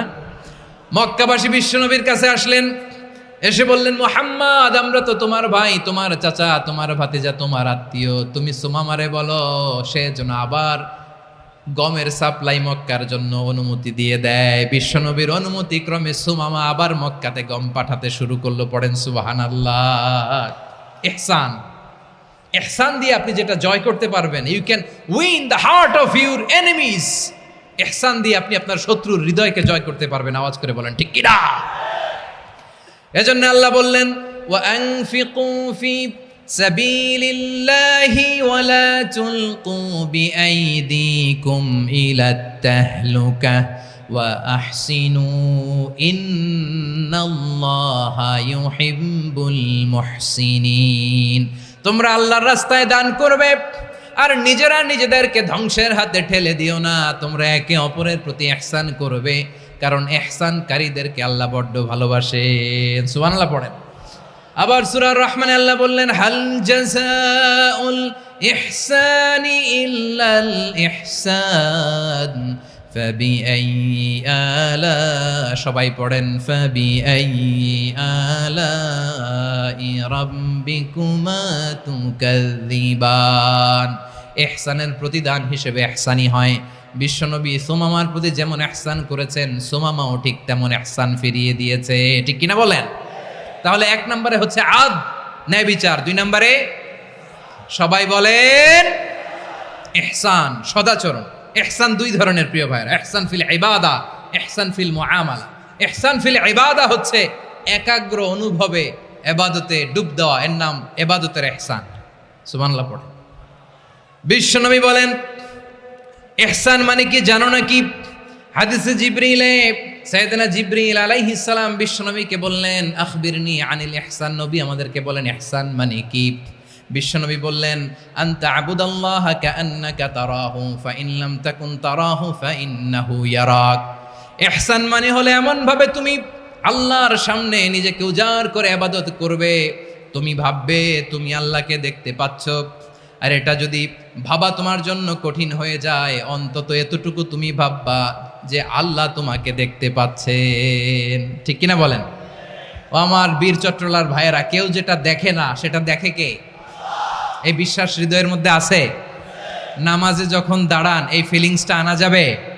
হ্যাঁ, এশার সালাত তো এখনো হয় নাই না? আলোচনা শেষে এশার সালাত এখানে অনুষ্ঠিত হবে, তাই না? আচ্ছা বলুন তো, আমরা এশার সালাত পর্যন্ত বেঁচে থাকবো এই গ্যারান্টি আছে কার কার? হাত তোলেন। কয়েকজন হাত তুলছে পেছনে, না বুঝে তুলে ফেলছে। এশা পর্যন্ত যে আমরা হায়াত পাবো কোনো গ্যারান্টি আছে? সবাই আওয়াজ করে বলেন, গ্যারান্টি আছে? গ্যারান্টি নাই। এই জন্য বিষ্ণু ইসলাম বলেছে, এমন ভাবে নামাজে দাঁড়াও, ইবাদত করো, মনে করো হতে পারে এটাই আমার জীবনের শেষ নামাজ। পারফর্ম দ্য সালাহ as if this is your last and final prayer. এমন ভাবে সালাতে দাঁড়াও, ভাবো হতে পারে এটাই তোমার জীবনের শেষ নামাজ। এমন ভাবে নামাজে দাঁড়াও, ভাবো এটাই শেষ নামাজ। তাহলে নামাজে একাগ্রতা বাড়ায় দিবে কে? ফলে ইবাদতের ইহসান আমাদের অর্জিত হবে। আর মুআমালাতে ইহসান হলো, বিশ্বনবী বলেন, ইন্নাল্লাহা তাবারাকা ওয়া তাআলা কাতাবাল ইহসানা আলা কুল্লি শাই, ফাইযা কাতালতুম ফাআহসিনুল কিতলা ওয়া ইযা যাবাহতুম ফাআহসিনুয যাবহা ওয়ালিয়ুহিদ্দা আহাদুকুম শাফরাতাহু ওয়ালিয়ুরিহ যাবিহাতাহু। ইহসান দুই ধরনের, আওয়াজ করে বলতে হবে। কয় ধরনের? সবাই বলুন আওয়াজ করে, কয় ধরনের? একটা হচ্ছে ইহসান ফিল ইবাদা, ইবাদতে ইহসান। ইবাদতে ইহসান কি? একাগ্র অনুভব দিয়ে ইবাদত করা, মন প্রাণ দিয়ে ইবাদত করা। আর মুআমালাতে ইহসান কি? সব কাজে, দৈনন্দিন কাজে, কর্মে, সামাজিক অ্যাক্টিভিটিতে কোমলতা প্রদর্শন করা, অনুগ্রহের সাথে সবকিছু করা। আল্লাহ তাআলা, ইন্নাল্লাহা তাবারাকা ওয়া তাআলা কাতাবাল ইহসানা আলা কুল্লি শাই, তিনি সব কিছুর ব্যাপারে ইহসানকে আবশ্যক করেছেন। সব কিছুতে মুমিনের সব কাজে ইহসানের পরশ থাকবে। ওয়া ইযা কাতালতুম ফাহসিনুল কিতলা, বিষ্ণুই বলেন তুমি যখন কাউকে হত্যা করো ইহসানের সাথে করো। সুবহানাল্লাহ পড়বেন না? যখন হত্যা করো তখনও ইহসানের সাথে। আচ্ছা হত্যা করবো আবার ইহসান আসবে করতে করে, তো মেরেই ফেলবো আমি। আল্লাহ, ও ভাই একজন খুন করেছে, খুনি, রাষ্ট্রীয় আইনে তার শাস্তি হয়েছে ডেথ পেনাল্টি, মৃত্যুদণ্ড। এখন মৃত্যুদণ্ড দেখে আপনি যেমনি মন চায় তেমনি মারবেন লোকটারে? ওর নাক কেটে ফেলতে পারবেন? ওর কান কাটতে পারবেন? ওর চোখ উপড়ে ফেলতে পারবেন আপনি? যেমন মন চায় তার অঙ্গহানি করা যাবে না। ইহসানের সাথে তাকে হত্যা করো। সুবহানাল্লাহ, this is Islam, this is the true essence of Islam. ওয়া ইযা যাবাহতুম ফাহসিনুয যাবহা, যখন জবাই করবে তখনও ইহসানের সাথে জবাই করো। করব জবাই, ওইখানেও নাকি ইহসান। আচ্ছা কুরবানির দিন আমরা পশুগুলোরে কি করি বলেন সবাই আওয়াজ করে? জবাই। জবাই মানে তো এটার মেরেই ফেলতেছি, একটু পরে তো টুকরো টুকরো করে গোশতগুলো খাবো, এটা তো খাবো, এটা তো মেরেই ফেলবে। বিষ্ণু বলে না, জবাইয়ের মধ্যেও মুমিনের জবের ভেতরেও ইহসানের পরশ থাকা চাই। যখন জবাই করবে প্রাণীটাকে হাত পা টাইট করে বেঁধে নাও, ছুরিটাকে শার্পেন করে নাও, ধারালো করে নাও, যাতে অল্প সময়ে জবাইটা হয়ে যায়, প্রাণীটা যাতে কম কষ্ট পায়। সুবহানাল্লাহ পড়েন। দিস ইজ কল্ড ইহসান। ইহসান আল্লাহ তাআলা যেমনি আদলের আদেশ করেছেন, ন্যায় বিচার, জাস্টিস এনশিওর করতে বলেছেন, সমাজে ইহসানের ব্যবহার, ইহসানের অনুশীলন তিনি করতে বলেছেন। এজন্য মুমিনের প্রতিটি কাজে, আমার চট্টগ্রামের ভাইয়েরা আমার দিকে তাকান, খেয়াল করে শুনুন, মুমিন জীবনের প্রতিটি কাজে ইহসানের পরশ থাকা চাই। আমরা যেন আমাদের পরিবারের প্রতি ইহসান করি, আমরা যেন আমাদের কর্মচারীদের প্রতি ইহসান করি, আমরা যেন আমাদের কলিগদের প্রতি ইহসান করি, আমরা যেন আমাদের ভাইদের প্রতি ইহসান করি। মুমিন জীবনের প্রতি কাজে ইহসানের পরশ থাকার দরকার আছে না নাই? কথা বুঝতে পেরেছেন? তাহলে আল্লাহ তাআলার তিনটা আদেশ ছিল, কয়টা গেল? ভুলে গেছে চট্টগ্রাম। তিনটা আদেশের মধ্যে কয়টা বললাম? প্রথমে কি ছিল? আদল। 2 নম্বরে, 3 নম্বরে রব্বুল আলামিন বললেন ওয়া ইতা ইদিল কুরবা, নিকটাত্মীয়দেরকে দান করো। নিকট আত্মীয়দেরকে দাও, যারা তোমাদের ব্লাড কানেকশনের আত্মীয় তাদেরকে তোমরা দাও। এখানে জেনারেলি বললেন দাও, কি দিব সেটা তিনি এখানে বলেন নাই, সেটা তিনি সূরাতুল ইসরার মধ্যে বলেছেন। আল্লাহ বলেন ওয়া আতিযাল কুরবা হাক্কাহ, নিকট আত্মীয়দেরকে তাদের অধিকার, তাদের প্রাপ্য তোমরা বুঝিয়ে দাও। দেখেন, একটা শান্তির সমাজ, একটা সমৃদ্ধ সমাজ, একটা মানবিক সমাজ গঠনের জন্য আল্লাহ তাআলা বেশি না, মাত্র 3টা অর্ডার, 3টা ভার্ডিক্ট তিনি জারি করেছেন। 1 নাম্বার সুশাসন, ন্যায় বিচার। 2 নাম্বার ইহসান। 3 নাম্বার নিকটাত্মীয়, যারা কাছের, তোমার ভেরি ক্লোজ রিলেশনশিপে আছে, তাদেরকে দাও। দাও, দিলে বাড়িয়ে দেয় কে? অনেকে দিতে চায় না, কৃপণতা করে। দিলে বাড়ায় দেয় কে? ও মিয়া, মদিনার মধ্যে সবচাইতে গরিব সাহাবী ছিল বেলাল রাদিয়াল্লাহু তাআলা আনহু। ওনার এন্টায়ার অ্যাসেট, সম্পদের পরিমাণ কতদূর জানেন? একটা লুঙ্গি। বেলাল রাদিয়াল্লাহু তাআলা আনহু, ওনার টোটাল ওয়েলথের এস্টিমেশন হচ্ছে মাত্র একটা লুঙ্গি। একটা লুঙ্গি, টোটাল ওয়েলথ এস্টিমেশন, টোটাল সম্পদের পরিমাণ বেলাল রাদিয়াল্লাহু তাআলা আনহুর কি ছিল? কথা বোঝে নাই বোধহয়, কি ছিল? ওই বেলাল রাদিয়াল্লাহু তাআলা আনহুকে বিষ্ণু ইসলাম বলেছেন, আনফিক ইয়া বেলাল, ও বেলাল তুমিও দাও। ওয়ালা তাখশা মিন যিল আরশি ইখলালা, আরশের অধিপতির তো কোনো ঘাটতি নাই, তুমি দিলে ওই আল্লাহ তোমারে বাড়ায় দিবে। এজন্য আমার প্রিয় ভাইয়েরা, দিলে কমে না, দিলে বাড়ে। অনেকে ধরে রাখে, নতুন কিছু নিতে পারে না, হাত দিয়ে যেটা ধরে রেখেছেন এটা দিয়ে দেন, বড় একটা ধরার সুযোগ পাবেন। জোরে বলেন ঠিক কিনা? ধরেন 5 কেজি ওজনের একটা ধরে রাখছেন, এখন 10, এটা না ছাড়লে 10 কেজি ধরতে পারবেন আপনি? আচ্ছা, 10 কেজির জিনিস একটা আছে হাতে, ওইটা যদি ছেড়ে দেন তাইলেই না 15 কেজি ধরতে পারবেন? কথা বলেন ঠিক কিনা? তাহলে দিলে বাড়িয়ে দেয় কে? রব্বুল আলামিন বললেন 3 নাম্বার আদেশ হলো তোমাদের প্রতি সমাজটারে কেমন করে মানবিক সমাজ, সুন্দর সমাজ গড়বা। 3 নাম্বার আদেশ হলো ওয়া আতিদাল কুরবা হাক্কা, নিকটাত্মীয়দেরকে তাদের প্রাপ্য বুঝিয়ে দাও। এই নিকটাত্মীয়দেরকে তাদের অধিকার বুঝিয়ে দেওয়া, প্রাপ্য বুঝিয়ে দেওয়াতে আমাদের গাফলতি আছে না নাই? চট্টগ্রামে নাই? মাশাআল্লাহ আছে, আছে। অনেকে দেখবেন অনেক আল্লাহওয়ালা, তাহাজ্জুদ গুজার, সেজদা দিতে দিতে কপালে কালো দাগ ফেলে দিছে, সে তার বোনের হকটা আদায় করে নাই। আছে না নাই? হ্যাঁ, এখানেও আছে। সর্বনাশ। অনেক বড় হাজী সাহেব, বিশাল লম্বা দাড়ি, ছেলেরে সব দিয়ে দিছে, মেয়েরে কিছু দেয় নাই, মেয়ের হক আদায় করে নাই। আছে না নাই? এই হাজী সাহেবেরা, এই আল্লাহওয়ালারা কিয়ামতের ময়দানে আটকে যাবে। আপনি অন্যের অধিকার নষ্ট করেছেন, তাদের রাইটসকে ভায়োলেট করেছেন। এজন্য আল্লাহ তাআলা বলেন, কারো অধিকার যদি কেউ নষ্ট করে, ওই সমাজটা মানবিক সমাজ কঠিনকালেও হতে পারে না। এজন্য 3 নম্বর আল্লাহ বললেন ওয়া ইতা ইদিল কুরবা, নিকটাত্মীয়দেরকে দাও। কি দিবা? তাদের অধিকার দিয়ে দাও। বোনের অধিকার বুঝিয়ে দাও, মেয়ের অধিকার বুঝিয়ে দাও, ফুফুর অধিকার বুঝিয়ে দাও। দেখবেন অনেক মায়েরা ছেলের পাতে মুরগির রান দেয়, মেয়ের পাতে দেয় মুরগির ঠ্যাং।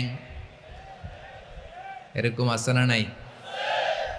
ছেলেরা কি দেয়? মুরগির। মেয়ের পাতে কি দেয়?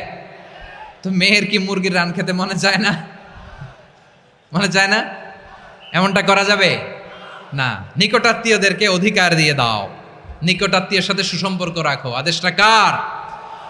এজন্য প্রিয় ভাইয়েরা, জীবনে যদি বারাকা অর্জন করতে চান, নিকটাত্মীয়দের সাথে সুসম্পর্ক রাখতে হবে, তাদের জন্য উপহার পাঠাতে হবে। বিশ্বনবী বলেন লা ইয়াদখুলুল জান্নাতা কাতে, যে ব্যক্তি আত্মীয়তার সম্পর্ককে ছিন্ন করে দেয়, সে কঠিনকালেও আল্লাহর জান্নাতে ঢুকবে না। আপনি কি এটারে সহজ হাদিস মনে করছেন? এটা সহজ কথা? আপনি ভাবছেন আপনার নামাজ আপনারে বাঁচাতে পারবে, আপনার রোজা বাঁচাতে পারবে, আপনার তাহাজ্জুদ আপনারে বাঁচাতে পারবে? আপনি অধিকার নষ্ট করলে কিছুই আপনারে বাঁচাতে পারবে না।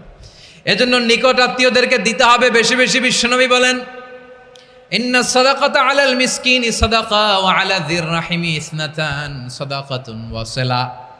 মিসকিনরে দান করলে শুধু দানের সওয়াব হয়, নিকট আত্মীয়কে দান করলে 2টার সওয়াব হয়, সাদাকার সওয়াব হয়, আবার আত্মীয়তার বন্ধন অটুট রাখার সওয়াব হয়ে যায়। আবার বিশ্বনবী বললেন মান সাররাহু আইয়ুবসাতা লাহু ফি রিজকিহি ওয়া ইনসালাহু ফি আসারিহি ফালইয়াসিল রাহিমা। যে ব্যক্তি তার রিজিকের প্রশস্ততা চায় আর হায়াতে বরকত চায়, সে যেন তার আত্মীয়ের সাথে সুসম্পর্ক রাখে। আমার প্রিয় চট্টলার ভাইয়েরা, আমাদের রিজিকে আমাদের রিজিক বাড়ুক, এটা আমরা চাই কি চাই না? সবাই চান? হ্যাঁ, আমাদের রিজিকে প্রশস্ততা আসুক, চাই কি চাই না? আমাদের হায়াতে বরকত আসুক, আমরা চাই কি চাই না? এই দুইটা যদি চান তাহলে নিকটাত্মীয়দের সাথে সুসম্পর্ক রাখবেন, পারবেন? তাহলে সমাজটারে মানবিক সমাজ বানায় দিবে কে? তিনটা আদেশ চলে গেল। কয়টা? আওয়াজ করে বলেন। 1 নম্বরে কি ছিল? 2 নম্বরে, 3 নম্বরে নিকটাত্মীয়দেরকে দান। আপনাদেরকে আরো শোনার আগ্রহ আছে? আপনাদের মনোযোগ আছে না গেছে? কষ্ট হচ্ছে না? মাশাআল্লাহ, মাশা। তাকবীর পড়ুন, লিল্লাহে তাকবীর। আমার প্রিয় ভাইয়েরা, আল্লাহ তাআলা তিনটা জিনিসের যেমনি আদেশ করেছেন, অনুরূপভাবে তিনটা বিষয় তিনি বারণ করেছেন, নিষেধ করেছেন। ওগুলোর কাছেও যাওয়া যাবে। শুনবেন। রাব্বুল আলামিন বলেন, ওয়ায়ানহা আনিল ফাহশাই ওয়াল মুনকারি ওয়াল বাগি।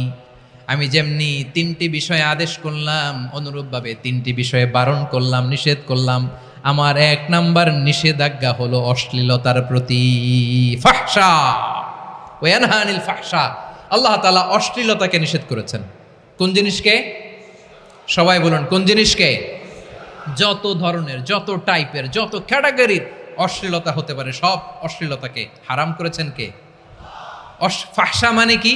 কথায়, কাজে, আচরণে, কমেন্ট, ফেসবুকের কমেন্টসে যত ধরনের নোংরামো আছে, যত ধরনের অশ্লীলতা আছে, এটাকে আরবিতে বলে ফাহশা। এটাকে কি বলে?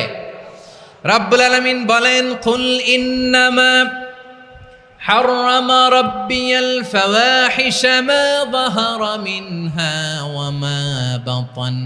ও নবী, আপনি বলে দেন, আমার রব প্রকাশ্য, অপ্রকাশ্য, স্পষ্ট কিংবা অস্পষ্ট, দৃশ্যমান কিংবা অদৃশ্যমান সব অশ্লীলতাকে হারাম করেছেন। সব ধরনের অশ্লীলতা হারাম, সব ধরনের। আল্লাহ তাআলা আমাদেরকে অশ্লীলতা থেকে বাঁচান, অশ্লীলতা থেকে তিনি আমাদেরকে হেফাজত করুক। পড়েন আমিন। এবার বলেন, আমাদের সমাজে অশ্লীলতা আছে না নাই? চট্টগ্রামে নাই? আমি কই নাই, ওনারা বলে আছে। দেখছেন, আমি সামহাও বাঁচায় দেওয়ার ট্রাই করতেছি, ওনারা বলে আছে। অশ্লীলতা নানা ভাবে, নানা নামে, নানা মোড়কে আমাদের সমাজে আছে না নাই? সংস্কৃতির নামে, ফ্যাশনের নামে, বিনোদনের নামে, উপন্যাসের নামে, কনসার্টের নামে অশ্লীলতা আছে না নাই? আপনি দেখেছেন কনসার্টগুলোর অবস্থা? এই যে আতিফ আসলাম যে আসছে আমাদের দেশে, তারপর কে কে আসছে, আমাদের তরুণ তরুণীরা, আমাদের যুবক যুবতীরা, আমাদের জেনজিরা, কি অবস্থা ওইখানে? হ্যাঁ, কি অবস্থা? কে বাঁচাবে ওদের? কে রক্ষা করবে ওদের ইমানের, ওদের চরিত্রের হেফাজতের গ্যারান্টি কে দিবে?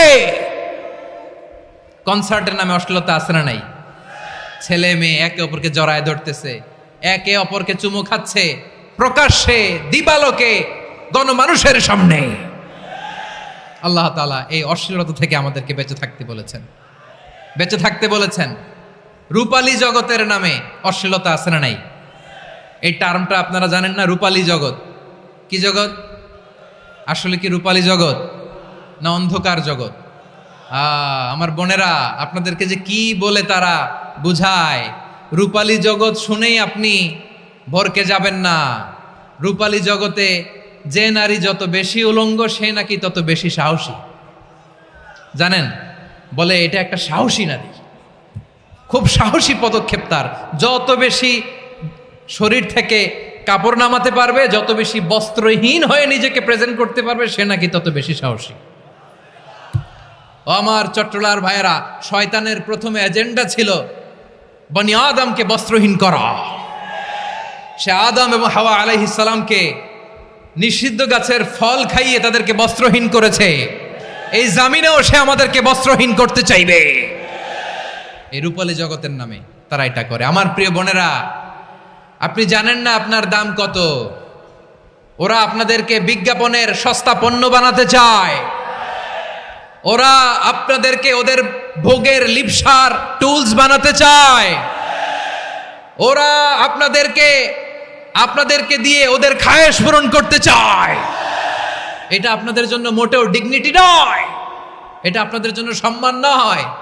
আপনার সম্মান শালীনতায়, আপনার সম্মান হেজাবে, আপনার সম্মান ভদ্রতায়, আপনার সম্মান আপনার ডিসেন্ট পোশাকে। পোশাক বলে দেয় এই নারীটা ভদ্র না অভদ্র। পোশাক বলে দেয় এই মেয়েটা কোন ঘরের মেয়ে। আওয়াজ করে বলেন ঠিক কিনা? আপনি জানেন না আপনারা এই সস্তা পণ্য বানায়, ভোগের পণ্য, বিলবোর্ডে আপনাকে উলঙ্গ করে উপস্থাপন করে। এই অশ্লীলতার সাথে ইসলামের কোনো সম্পর্ক। এজন্য আল্লাহ বলেন আমি অশ্লীলতাকে হারাম করেছি। অশ্লীলতাকে হারাম করার প্রথম কারণ হলো এর মাধ্যমে মানবতাকে অপমানিত করা হয়। কারণ মানুষের সম্মান মানুষের পোশাকে। মানুষ যখন পোশাকহীন হয়ে যায়, বস্ত্রহীন হয়ে যায়, তার সম্মান কমে যায়, ঠিক কিনা? অশ্লীলতাকে হারাম করার প্রথম কারণ হচ্ছে মানুষ মানুষকে অপমান করে। একটা নারী, সে তো সম্মানিত, নারী যে কত সম্মানিত নারীর এটা বুঝেই নাই। বিশ্বনবী বলেন আর দুনিয়া কুল্লুহা মাতা ওয়া খায়রু মাতা'আদ দুনিয়া আল মারআতুস সালিহা। আমার বোনেরা, 5টা প্যান্ডেলে আপনারা এলইডিতে আমার আলোচনা শুনছেন, আমি জানি। আপনাদের এই গর্ভ যে কত দামি আপনি জানেন না। আপনার পেট থেকেই আসবে আগামী দিনের সালাহুদ্দিন আল আইয়ুবী। আপনার পেট থেকেই আসবে অনাগত দিনের ইমাম মাহদী আল মুনতাজার। আপনার পেট থেকেই আসবে অনাগত দিনের ফয়সাল, ওয়াসিম, মুগ্ধ, আবু সাইদের মতো বীর যোদ্ধা।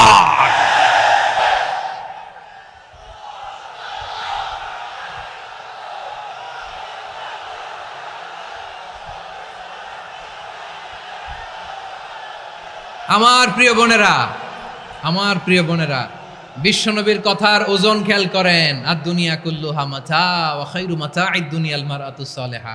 দুনিয়ার সবকিছুই অ্যাসেট, এর মধ্যে সবচেয়ে দামি অ্যাসেট নেককার নারী। আপনার গর্ভ যে কত দামি আপনি জানেন না। নিজের সময়টাকে কাজে লাগান, কোরআন পড়েন, সুন্নাহ পড়েন। আপনার অনেক দায়িত্ব ঘরে। You are the MD of your family. একটা family it's a very big institution. পরিবার একটা অনেক বড় প্রতিষ্ঠান। And you are the MD of your institution. আপনি এই পরিবারের MD, managing director of your family. এখানে আপনার কত দায়িত্ব। আপনি ছেলে মেয়েদেরকে তারবিয়া করবেন।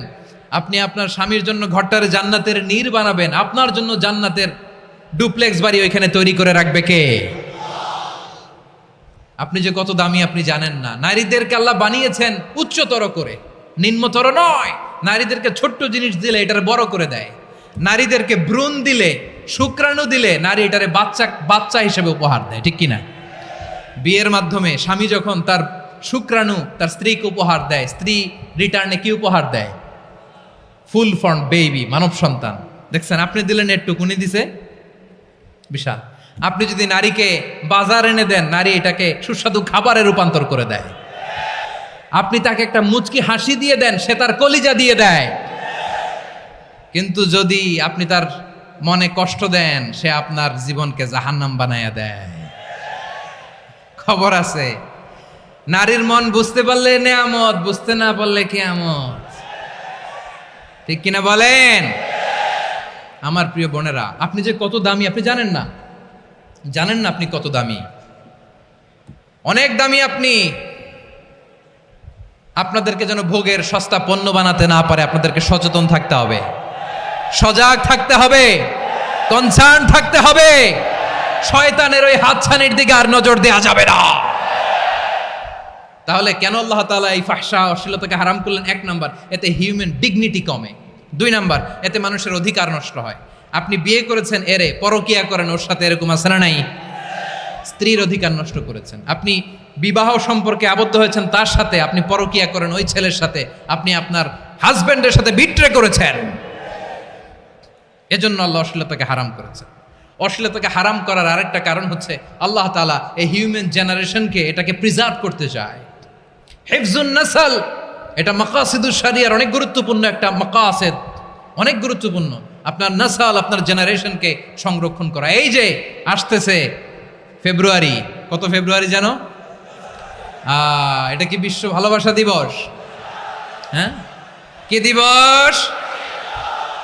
এই বিশ্ব ভালোবাসা দিবসের সাথে মুসলমানদের কোনো সম্পর্ক নাই। আমার প্রিয় ভাইরা, এই যে আপনি অবৈধ সম্পর্কে জড়ালেন, কেন আল্লাহ অশ্লীলতাকে হারাম করেছে দেখেন। বলতেছিলাম যে এটা আপনার নাসাল, আপনার জেনারেশন, আপনার লিনিয়েজ, আপনার বংশকে প্রিজার্ভ করা, কে কার বাবা, কে কার মা, বাবা মা জানা, প্রজন্মকে প্রিজার্ভ করা, এটা ইসলাম ওয়াজিব করে দিয়েছে। এই যে অবৈধ সম্পর্কের কারণে, বিশ্ব বেহায়া দিবসের কারণে, এগুলোর আউটকাম আউটপুট হিসেবে মাঝে মাঝে এই ঢাকা মেডিকেলের ডাস্টবিনে নবজাতকের বাচ্চার কান্নার আওয়াজ শুনতে পাওয়া যায়। চট্টগ্রাম মেডিকেলের ডাস্টবিনে নবজাতকের কান্না শুনতে পাওয়া যায়।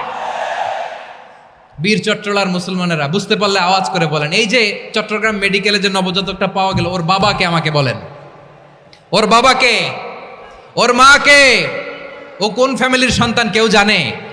আপনি হিউম্যান ডিগনিটিকে অপমান করেছেন না? আপনি তার ভবিষ্যৎকে অন্ধকার করেছেন না? আপনি তার লিনিয়েজকে প্রশ্নবিদ্ধ করে দিয়েছেন না? এই জন্য আল্লাহ তাআলা অশ্লীলতাকে আমাদের জন্য হারাম করে দিয়েছেন। পড়েন সুবহানাল্লাহ। এই জন্য রাব্বুল আলামিন বলেন, কুল ইন্নামা হারামা রাব্বিয়াল ফাওয়াহিশা মা যাহারা মিনহা ওয়া মা বাতান। প্রকাশ্য অপ্রকাশ্য সব অশ্লীলতাকে হারাম ঘোষণা করে দিয়েছে কে?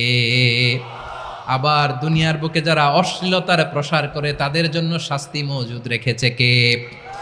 রাব্বুল আলামিন বলেন, ইন্নাল্লাযীনা ইউহিব্বুনা আন তাশিআল ফাহিশাতু ফিল্লাযীনা আমানু লাহুম আযাবুন আলীমুন ফিদ দুনিয়া ওয়াল আখিরাতি ওয়াল্লাহু ইয়ালামু ওয়া আনতুম লা তা'লামুন। নিশ্চয়ই যারা বিশ্বাসীদের মাঝে অশ্লীলতার প্রচার প্রসার করতে চায় তাদের জন্য আমি মর্মন্তুদ শাস্তি প্রস্তুত করে রেখেছি, দুনিয়াতেও রেখেছি, আখিরাতেও রেখেছি। ঘোষণাটা কার?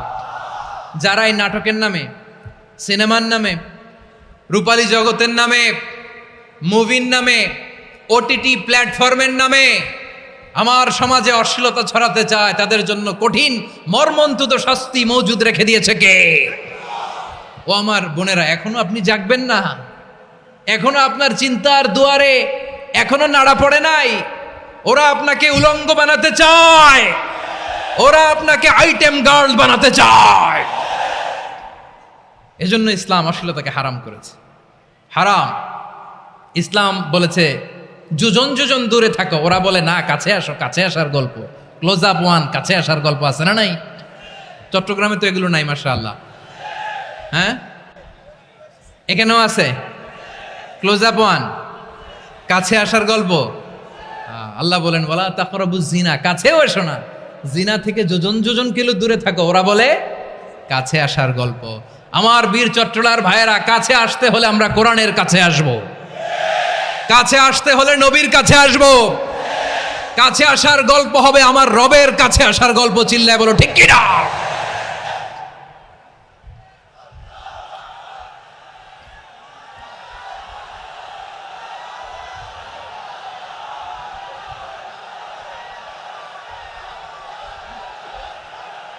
বসুন বসুন আমার ভাইয়েরা।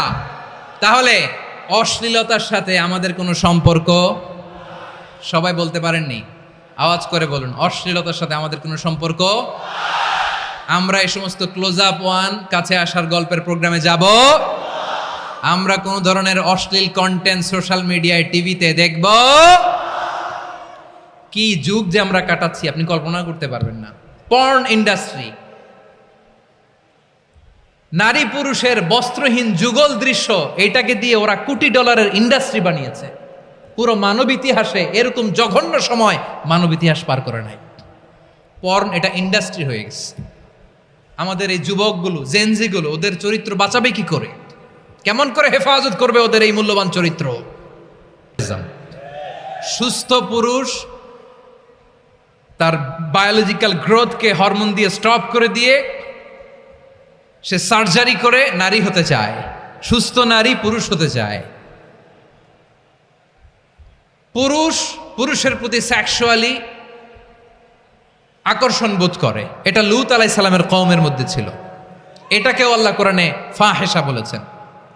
ওয়ালুতান ইয قال لقومه أتأتون الفاحشة ما سبقكم بها من أحد من العالمين লূত আলাইহিস সালাম বললেন, তোমরা কি এমন এক অশ্লীল কার্যক্রমে ডুব দিলে নাকি যেটা গোটা বিশ্বের কেউ কখনো করে নাই, তোমরাই প্রথম করেছো। পড়েন নাউযুবিল্লাহ। এই পশ্চিমের এই রোগ আমার দেশে যেন আসতে না পারে, আমাদের সজাগ থাকতে হবে। প্রিয় ভাইরা চিল্লায় বলেন ঠিক কিনা? পশ্চিমের অবস্থা ভয়ঙ্কর। পাশ্চাত্যে আমি যুক্তরাষ্ট্রে ছিলাম অনেকদিন, কয়েক মাস, বিভিন্ন স্টেটে ঘুরেছি। গার্ডিয়ানরা উদ্বিগ্ন, ছেলে মেয়েদেরকে, ছোট্ট ছেলে মেয়ে, ওদেরকে জিজ্ঞেস করে, তুমি how do you feel right now inside yourself, তুমি ভিতরে ভিতরে কেমন ফিল করো, তোমার কি ছেলে ছেলে লাগে না মেয়ে মেয়ে লাগে? আচ্ছা বলেন, এই ছোট্ট বাচ্চাটাও কি এগুলো জেন্ডার অ্যাসাইনমেন্ট বলতে এগুলো কিছু বুঝে? এইভাবে মিসগাইড করা হচ্ছে। কৌতূহল বশত ছোট্ট ছেলে যদি বলে আমার তো মেয়ে মেয়ে লাগে, তখন বলে যে না তুমি মেয়ে, ছেলে না। মা বাবা বাধা দিলে ওকে আলাদা গভর্নমেন্ট হাউসে নিয়ে যায়। ভয়ঙ্করতম অবস্থা। আমরা একটা সময়ে শুনতাম যে হুজুর আমার ছেলেটা খুব ভালো, হাফেজে কোরআন, আল্লাহওয়ালা। হুজুর আমার ছেলে দাড়ি রাখছে, আল্লাহওয়ালা। হুজুর আমার ছেলে 5 ওয়াক্ত সালাত জামাতের সাথে পড়ে, তার মানে আল্লাহওয়ালা। পশ্চিমে যে আমি কি শুনছি জানেন? ওরা বলে হুজুর আমার ছেলেটা ইউনিভার্সিটির একটা মেয়ের সাথে প্রেম করে, ও খুব আল্লাহওয়ালা, হুজুর দোয়া করবেন। এর কারণ ওদের কাছে আল্লাহওয়ালার ক্রাইটেরিয়া হচ্ছে হুজুর আমার ছেলেটা আরেক ছেলেরে পছন্দ করে নাই, আমার মেয়েটা আরেক মেয়েকে ভালোবাসে নাই, এজন্য আমার ছেলেটা আল্লাহওয়ালা, হুজুর ওর জন্য একটু দোয়া করে দিয়েন। কি চ্যালেঞ্জ ওরা ফেস করতেছে। ওনার ছেলে যে আরেক ছেলেরে বিয়ে করবে না, এটাতেই উনি খুশি যে আলহামদুলিল্লাহ আমার ছেলেটা একটা মেয়েরে ভালোবাসে, আমার মেয়েটা একটা ছেলেরে ভালোবাসে, মানে এটা খুব আল্লাহওয়ালা। নাউজুবিল্লাহ পড়তে পারলেন না? এজন্য অশ্লীলতার সাথে আমাদের কোনো সম্পর্ক। রাব্বুল আলামিন বলেন ওয়ায়ানহা আনিল ফাহশাই ওয়াল মুনকারি ওয়াল বাগি, তিনটা জিনিসকে আমি নিষিদ্ধ করলাম। এক নাম্বার হলো ফাহশা, অশ্লীলতা। 2 নম্বরে হলো মুনকারের সমস্ত মন্দ কাজ। আপনাদের মনোযোগ আছে না? শেষ করে দিব? আর 2-1 মিনিট শুনবেন? আচ্ছা বলি তাহলে, আর 2-1 মিনিট। তাহলে নিষেধাজ্ঞা জারি করেছেন 3টা জিনিসের উপর। 1 নাম্বার কি? ফাহশা, অশ্লীলতা। 2 নাম্বার মুনকার। মুনকার মানে হচ্ছে যত মন্দ কাজ, খারাপ কাজ, বাজে কাজ, এটার বলে মুনকার। এটার কি বলে? আপনারা পড়ছেন না তা'মুরুনা বিল মা'রুফি ওয়া তানহাউনা আনিল মুনকার। ভালো কাজের আদেশ, সৎ কাজের আদেশ, অসৎ কাজের নিষেধ। মুনকার, মুনকার হচ্ছে মানুষের স্বাভাবিক বিবেকবোধ যেটাকে খারাপ বলে, ওইটাই মুনকার। পৃথিবীর সব আসমানি গ্রন্থ যেটাকে খারাপ বলেছে, মানুষের স্বাভাবিক বিবেকবোধ যেটাকে খারাপ বলেছে, এগুলো সব মুনকার। যেমন ইফটিজিং, এটা কি ভালো না খারাপ? মজুদদারি, খাদ্যে ভেজাল দেওয়া, ওজনে কম দেওয়া, মাছে ফরমালিন মিশানো, চাঁদাবাজি, টেন্ডারবাজি, দখলবাজি, এগুলো আমাদের স্বাভাবিক বিবেকেই বলে এগুলো খারাপ, এগুলো হচ্ছে মুনকার। আল্লাহ তাআলা এই মুনকার থেকে আমাদেরকে বেঁচে থাকতে বলেন, আর শয়তান এই মুনকারের প্রতি আমাদেরকে উদ্বুদ্ধ করে। আল্লাহ তাআলা বললেন ইয়া আইয়ুহাল্লাযীনা আমানু লা তাত্তাবিউ খুতুওয়াতিশ শাইতান ফাইন ওয়া মান ইয়াত্তাবি' খুতুওয়াতিশ শাইতানি ফাইন্নাহু ইয়া'মুরু বিল ফাহশাই ওয়াল মুনকার। আল্লাহ বললেন ও আমার গোলামেরা শোনো শোনো, ও আমার বিশ্বাসী বান্দারা খবরদার, তোমরা কশিনকালেও শয়তানের পদাঙ্ক অনুসরণ করবে না, কারণ শয়তান তোমাদেরকে অশ্লীলতা এবং মন্দ কাজের দিকে উদ্বুদ্ধ করে। আমাদের কাজ হচ্ছে শয়তান আমাদেরকে যেদিকে নিতে চায় আমরা তার উল্টা দিকে যাব, ঠিক কিনা বলেন? শয়তান এই মন্দ কাজকে আমাদের কাছে বিউটিফাই করে, চাকচিক্যময় করে আমাদের সামনে উপস্থাপন করে। এজন্য আল্লাহ বলেন মুনকারকে থামাতে হবে, মুনকার প্রতিরোধ করতে হবে। মুনকার প্রতিরোধের দায়িত্ব শুধু আমাদের নাকি? শুধু আপনার খতিব সাহেবের, ইমাম সাহেবের, নাকি মুসলিম উম্মার সবার? আওয়াজ করে বলুন, মুনকার অসৎ কাজ প্রতিরোধের দায়িত্ব কার? রাব্বুল আলামিন বলেন কুনতুম خير أمة أخرجت للناس تأمرون بالمعروف وتنهون عن المنكر তোমাদেরকে শ্রেষ্ঠ জাতি করে জমিনের মধ্যে আবির্ভূত করা হয়েছে যাতে করে তোমরা জমিনের ভেতরে সৎ কাজের আদেশ করতে পারো আর অসৎ কাজের নিষেধ করতে পারো। উম্মা কুনতুম খায়রা, তাহলে গোটা উম্মার দায়িত্ব, এটা বুঝতে পারছেন তো? আচ্ছা, আরো নিচে আসেন। এরপরে আল্লাহ বললেন শুধু উম্মা না, এই জমিনের রাজত্ব আমি যাদের হাতে দেই, এই জমিনের মালিক আমি যাদেরকে বানিয়ে দেই, যাদেরকে আমি সরকারের দায়িত্ব দেই, তাদেরকেও মুনকার প্রতিরোধের দায়িত্ব দিয়েছে কে? আল্লাহ বলেন যারা ক্ষমতার মসনদে বসেছে তাদেরকে 4 দফা কর্মসূচি আমি আল্লাহ দিলাম। আওয়াজ করে বলেন কয় দফা? আল্লাহ বলেন আল্লাযীনা ইম্মাক্কান্নাহুম ফিল আরদি আকামুস সালাতা ওয়া আতাউজ যাকাতা ওয়া আমারু বিল মা'রুফি ওয়া নাহাউ আনিল মুনকার ওয়ালিল্লাহি আকিবাতুল উমুর। যারা এই জমিনের উত্তরাধিকার হয়েছে তারা 4 দফা কর্মসূচি নিয়ে সামনে আগাবা। সালাত কায়েম করবা, যাকাত আদায় করবা, সৎ কাজের আদেশ দিবা, অসৎ কাজ থেকে মুনকার প্রতিরোধ করবা। আদেশটা কার? আমার প্রিয় চট্টলার ভাইয়েরা, পুরো উম্মার দায়িত্ব মুনকার প্রতিরোধ করা, সরকার প্রধানের দায়িত্ব মুনকার প্রতিরোধ করা। এরপর আল্লাহ বলেন প্রতিটা ফ্যামিলির যিনি প্রধান সিইও বাবা, প্রত্যেক বাবারও দায়িত্ব এই মুনকার প্রতিরোধ করা। আওয়াজ করে বলেন ঠিক কিনা? যেমনটি সাইয়েদনা লোকমান আলাইহিস সালাম ওনার কলিজার টুকরা সন্তানকে আদেশ করেছেন, ইয়া বুনাইয়া আকিমিস সালাতা ওয়া'মুর বিল মা'রুফি ওয়ানহা আনিল মুনকার। পড়েন সুবহানাল্লাহ। বাবা ছেলেকে সবক দিচ্ছে। কে সবক দিচ্ছে? কাকে? লোকমান আলাইহিস সালাম ছেলেকে বলতেছে, ওরে আমার কলিজার টুকরা সন্তান, ওরে আমার বাছা, নামাজ কায়েম করবা, সৎ কাজের আদেশ দিবা, আর মুনকার প্রতিরোধ করবা, অসৎ কাজ সমাজ থেকে খারাপ কাজকে ঝেঁটে বিদায় করে দিবা। তাহলে দেখেন আমি স্টেপ বাই স্টেপ নামলাম। পুরা উম্মার দায়িত্ব, জমিনের উত্তরাধিকারী আল্লাহ যাদেরকে বানিয়েছেন সরকার, তাদের দায়িত্ব, প্রতিটি ফ্যামিলির প্রধানের দায়িত্ব। এরপরে বিশ্বনবী বলেন সচেতন প্রতিটি মুসলিমের দায়িত্ব সমাজ থেকে মুনকারকে উৎখাত করা। বিশ্বনবী বলেছেন মান রাআ মিনকুম মুনকারান ফালিয়ুগাইয়িরহু বিয়াদিহি ফাইন লাম ইয়াস্তাতি ফাবিলিসানিহি ওয়া ইন লাম ইয়াস্তাতি ফাবিকলবিহি ওয়া যালিকা আযআফুল ঈমান। সমাজে যে মুনকার দেখবে, খারাপ কাজ দেখবে, সে যেন হাত দিয়ে সেটাকে থামায়। কি দিয়ে? আপনাদের তো হাত নাই না? হাত আছে, হাত আছে। ওরা যেই হাত দিয়ে অন্যায় করে ওইটা প্রতিরোধের জন্য আমাদেরও হাত আছে না নাই? থামাতে হবে, থামাতে হবে।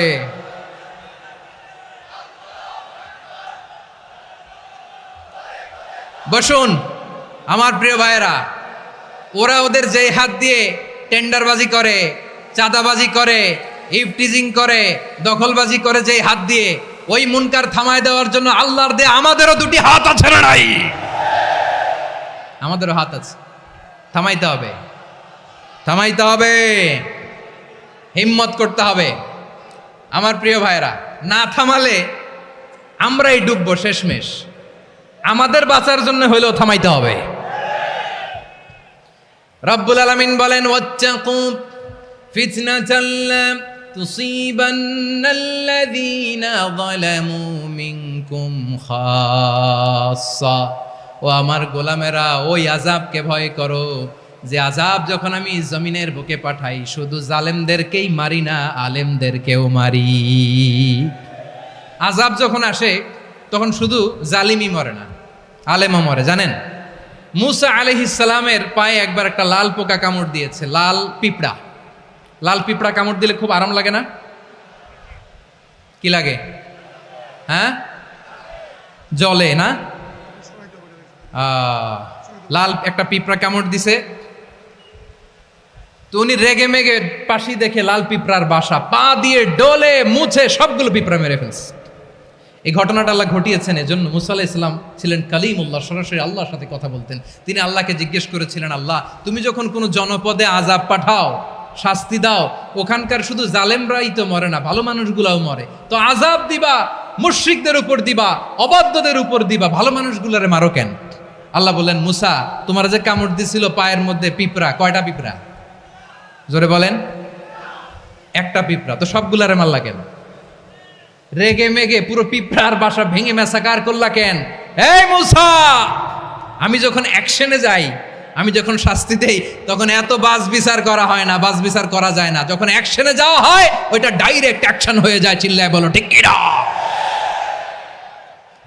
এজন্য আমাদের বাঁচার জন্য হলে ওই পাপ থামাতে হবে, এই শয়তানের অট্টহাসি থামাতে হবে, অন্যায় অপরাধ সমাজ থেকে আমাদের থামাতে হবে। কারণ আযাব আসলে ওরাও মরবে, আমরাও মরব। একটা জাহাজ 2 তলা, আপনি আছেন 2য় তলায়। শুনতেছেন? শুনতেছেন? জাহাজ কয় তলা? আপনি কোন তলায়? 2য় তলায়। নিচের তলার কিছু লোক জাহাজের তলা ছিদ্র করতে আরম্ভ করছে। কি ছিদ্র করতেছে? আচ্ছা, জাহাজের তলা ছিদ্র করলে তলা দিয়ে কি ঢুকে? এখন আপনি যদি বলেন আমার কি, আমি তো 2 তলায়, আমার কি, আমি তো সেফ, আমি ইন দ্য সেফ জোন, আমি তো ভালো আছি, আমি তো ভালো আছি, ওরা ছিদ্র করে ওরা মরবে। আসলে কি শুধু ওরা মরবে, নাকি তলা ফুটো হলে ভিতরে পানি ঢুকলে আপনারও সলিল সমাধি হবে?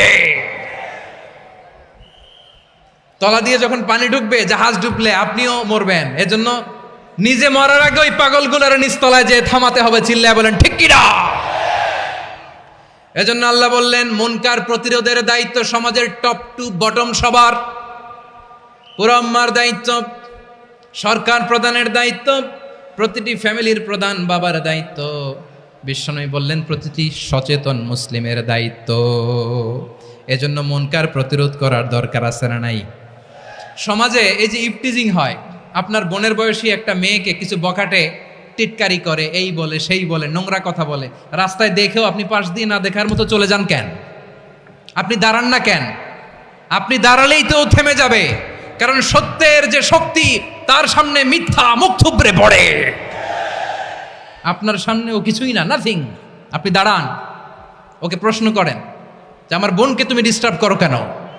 আপনাকে দেখে আরো 5 জন দাঁড়াবে, 5 জনকে দেখে আরো 10 জন দাঁড়াবে।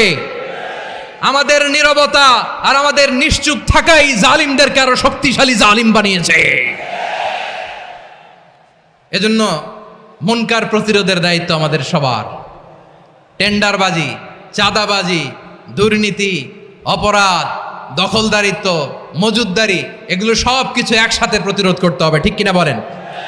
একটা মানবিক সমাজ যদি চাই, প্রতিরোধ করতে হবে। প্রিয় ভাইয়েরা, আল্লাহর শপথ নিয়ে বলি, এই নাসিহাতগুলো সবার জন্য, সব দলের জন্য, সব মতের মানুষের জন্য। আমরা কোনো দলের প্রতি মানুষকে ডাকি না, আমরা ডাকি ইসলামের দিকে। সব দলের, সব মতের, সব মানুষদেরকে আমরা আহ্বান জানাই, আসুন আমরা একটা সুন্দর সমাজ বিনির্মাণ করি। এই যে নতুন বাংলাদেশের এক সুযোগ এসেছে, আর জীবনে হয়তো আসবে না, সামনের 100 বছর এই সময় আসবে না। আসুন দেশটাকে আমরা সাজাই, আসুন আমরা দুর্নীতি বন্ধ করি, আসুন আমরা চাঁদাবাজি বন্ধ করি, আসুন আমরা দখলদারিত্ব বন্ধ করি, আসুন আমরা এক দল আরেক দলকে নিশ্চিহ্ন করার যে রাজনীতি, এটা বন্ধ করি। সব দলের প্রতি আমার আহ্বান। আমি কিছুদিন আগে একটা নিউজ দেখলাম, ওই যে লন্ডনে বসে জনাব তারেক রহমান সাহেবকে আমি ধন্যবাদ দিতে চাই। উনি সংবাদ শোনা মাত্রই ওনার দলের অনেক চাঁদাবাজকে উনি বহিষ্কার করেছে। I do appreciate. প্রতিটি দলের এরকম ইনিশিয়েটিভ নেওয়ার দরকার আছে না নাই? যে কোনো দলে এই প্র্যাকটিসটা থাকার দরকার আছে না নাই? চাঁদাবাজদের সাথে আপনারা নিজেদেরকে মুক্ত ঘোষণা করবেন যে এরা আমার দলের কর্মী হতে পারে না। আমরা চাঁদাবাজ মুক্ত বাংলাদেশ চাই, জুলুম মুক্ত বাংলাদেশ চাই, ফ্যাসিজম মুক্ত বাংলাদেশ চাই, গুণ খুন খারাপি মুক্ত বাংলাদেশ চাই। আমরা নতুন ভোরের বাংলাদেশ চাই। ওই বাংলাদেশ পাওয়ার জন্য মুনকার প্রতিরোধে, অন্যায় প্রতিরোধে যদি বাঘের বাচ্চার মতো, আবু সাইদের মতো 2 হাত উঁচু করে, বুককে টান টান করে প্রসারিত করে দাঁড়াতে হয়, রাজি আছো মুসলমান? কারা কারা রাজি? আল্লাহকে হাত দেখিয়ে প্রতিজ্ঞা করো।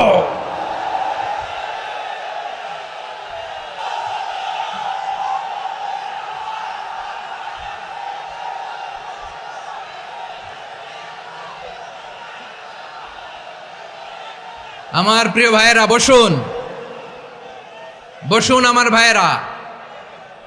রাব্বুল আলামিন বলেন ওয়ায়ানহা আনিল ফাহশাই ওয়াল মুনকারি ওয়াল বাগি ইয়াইদুকুম লাআল্লাকুম তাযাক্কারুন। বসুন। আল্লাহ বললেন আমি অশ্লীলতাকে নিষেধ করি, আমি সব ধরনের মন্দ কাজকে নিষিদ্ধ করি, সব শেষে আমি সীমা লঙ্ঘনকে তোমাদের জন্য নিষিদ্ধ করি। আলোচনা মনে আছে তো, না ভুলে গেছেন? নিষিদ্ধ করেছেন কয়টা জিনিস? 1 নম্বরে অশ্লীলতা, 2 নম্বরে মুনকার তথা সব মন্দ কাজ, 3 নম্বরে আল বাগি সীমা লঙ্ঘন, ক্রসিং দ্য লিমিট। সীমা লঙ্ঘন করা ভালো না। We all should know our limits. চিল্লায় বলেন ঠিক কিনা? একই আয়াতে আল্লাহ বললেন কুল ইন্নামা حرم ربي الفواحش ما ظهر منها وما بطن والإثم والبغي بغير الحق। অন্যায় ভাবে যে অবাধ্য হয়, যে সীমা লঙ্ঘন করে, তাদেরকেও আমি এটা হারাম করে দিলাম। সীমা লঙ্ঘন করা হারাম, সীমা লঙ্ঘন করা হারাম। আল্লাহ বারবার আমাদেরকে ওয়ার্নিং দেয়। যখন আমরা থামি না তখন আল্লাহ ধরে, আর যখন ধরে তখন ছাড়ে না। ধরে না, ধরলে আল্লাহ। ফেরাউনকে কিন্তু হুট করে ধরে নাই, আপনারা জানেন 9 বার ওয়ার্নিং দিয়েছে। ফেরাউনকে আল্লাহ তাআলা ওয়ার্নিং দিয়েছিল কয়বার? বীর চট্টলার বীর সেনানীরা আওয়াজ করে বলেন ফেরাউনকে ধরার আগে ওয়ার্নিং দেওয়া হয়েছিল কয়টা? রাব্বুল আলামিন বলেন ওয়ালাকাদ আতাইনা মূসা 9 আয়াতিন বাইয়িনাত, 9টা মুআজিজা দেখিয়েছি। 1 2 3 বারবার এইভাবে রিমাইন্ডার, ওইভাবে রিমাইন্ডার, এইভাবে নসিহাত, ওইভাবে দাওয়া। ফাকুলা লাহু কাওলান লাইয়িনা, নরম করে বলো, সফট করে বলো, যত ওয়ে হতে পারে দাওয়া মেথডোলজির মুসা আলাইহিস সালামের সব অ্যাপ্লাই শেষ। 10ম বারে যে আল্লাহ ধরছে, 10ম বারে যে ধরেছে। এজন্য আল্লাহ বলেন আমি সীমালঙ্ঘনকে পছন্দ করি না। কোরআনের অন্য আয়াতে বাগীকে বলা হয়েছে আল ইতিদা, সীমালঙ্ঘন যারা করে তাদেরকে আল্লাহ বলেছেন মুতাদিন। وقاتلوا في سبيل الله الذين يقاتلونكم ولا تعتدوا إن الله لا يحب المعتدين। আমি সীমালঙ্ঘনকারীদেরকে কোশ্চিনকালেও পছন্দ করি না। আমরা যেন সীমালঙ্ঘন না করি। রাজি আছেন তো? যে কোনো ক্ষেত্রে ইবাদতে যেন সীমালঙ্ঘন না করি। অনেকে আমরা ইবাদতে সীমালঙ্ঘন করে ফেলি। বিশ্বনবী সাল্লাল্লাহু আলাইহি ওয়াসাল্লাম যেটা শিখিয়েছেন এর বাইরে যে অতিরিক্ত বুজুর্গ হতে চায়, এরকম আছে না নাই? করা যাবে না, কোনো ক্ষেত্রেই সীমালঙ্ঘন করা যাবে, এমনকি যুদ্ধক্ষেত্রেও না। বিশ্বনবী সাল্লাল্লাহু আলাইহি ওয়াসাল্লাম বলেন খবরদার যুদ্ধক্ষেত্রেও সীমালঙ্ঘন করো না। কি সুন্দর ইসলাম আমরা পেয়েছি। বিশ্বনবী বলেন খবরদার যুদ্ধের ময়দানে কোনো নারীর গায়ে হাত তোলো না, কোনো শিশুর গায়ে হাত তোলো না, কোনো গবাদি পশু হত্যা করো না, কোনো শস্য ক্ষেত্র ধ্বংস করো না, ইবাদতরত অন্য ধর্মের কোনো সন্ন্যাসীর গায়ে হাত তুলো না। বলেন সুবহানাল্লাহ। তাহলে আমরা সীমালঙ্ঘন করতে পারবো? প্রিয় ভাইরা, একটা সুখী সমৃদ্ধ শান্তির সমাজ, মানবিক সমাজ যদি আমরা গঠন করতে চাই, আমাদের আল্লাহর দেয়া কয়টা আদেশ মানতে হবে বলেন দেখি? সবাই বলেন কয়টা? আর বেঁচে থাকতে হবে কয়টা জিনিস থেকে? আওয়াজ করে বলেন কয়টা? আচ্ছা, আদেশ নাম্বার 1 কি ছিল বলেন? আল্লাহর আদেশ কি? 1 নাম্বার আদাল, ন্যায়পরায়ণতা। আমরা সুবিচার, সুশাসন, ন্যায় বিচার চাই কি চাই না? 2 নম্বরে কি ছিল? মাশাআল্লাহ, আওয়াজ করে বলেন 2 নম্বরে কি ছিল? ইহসান। আমরা যেন সবার প্রতি দয়া পরবশ হই, ইহসান করি। 3 নম্বরে কি ছিল?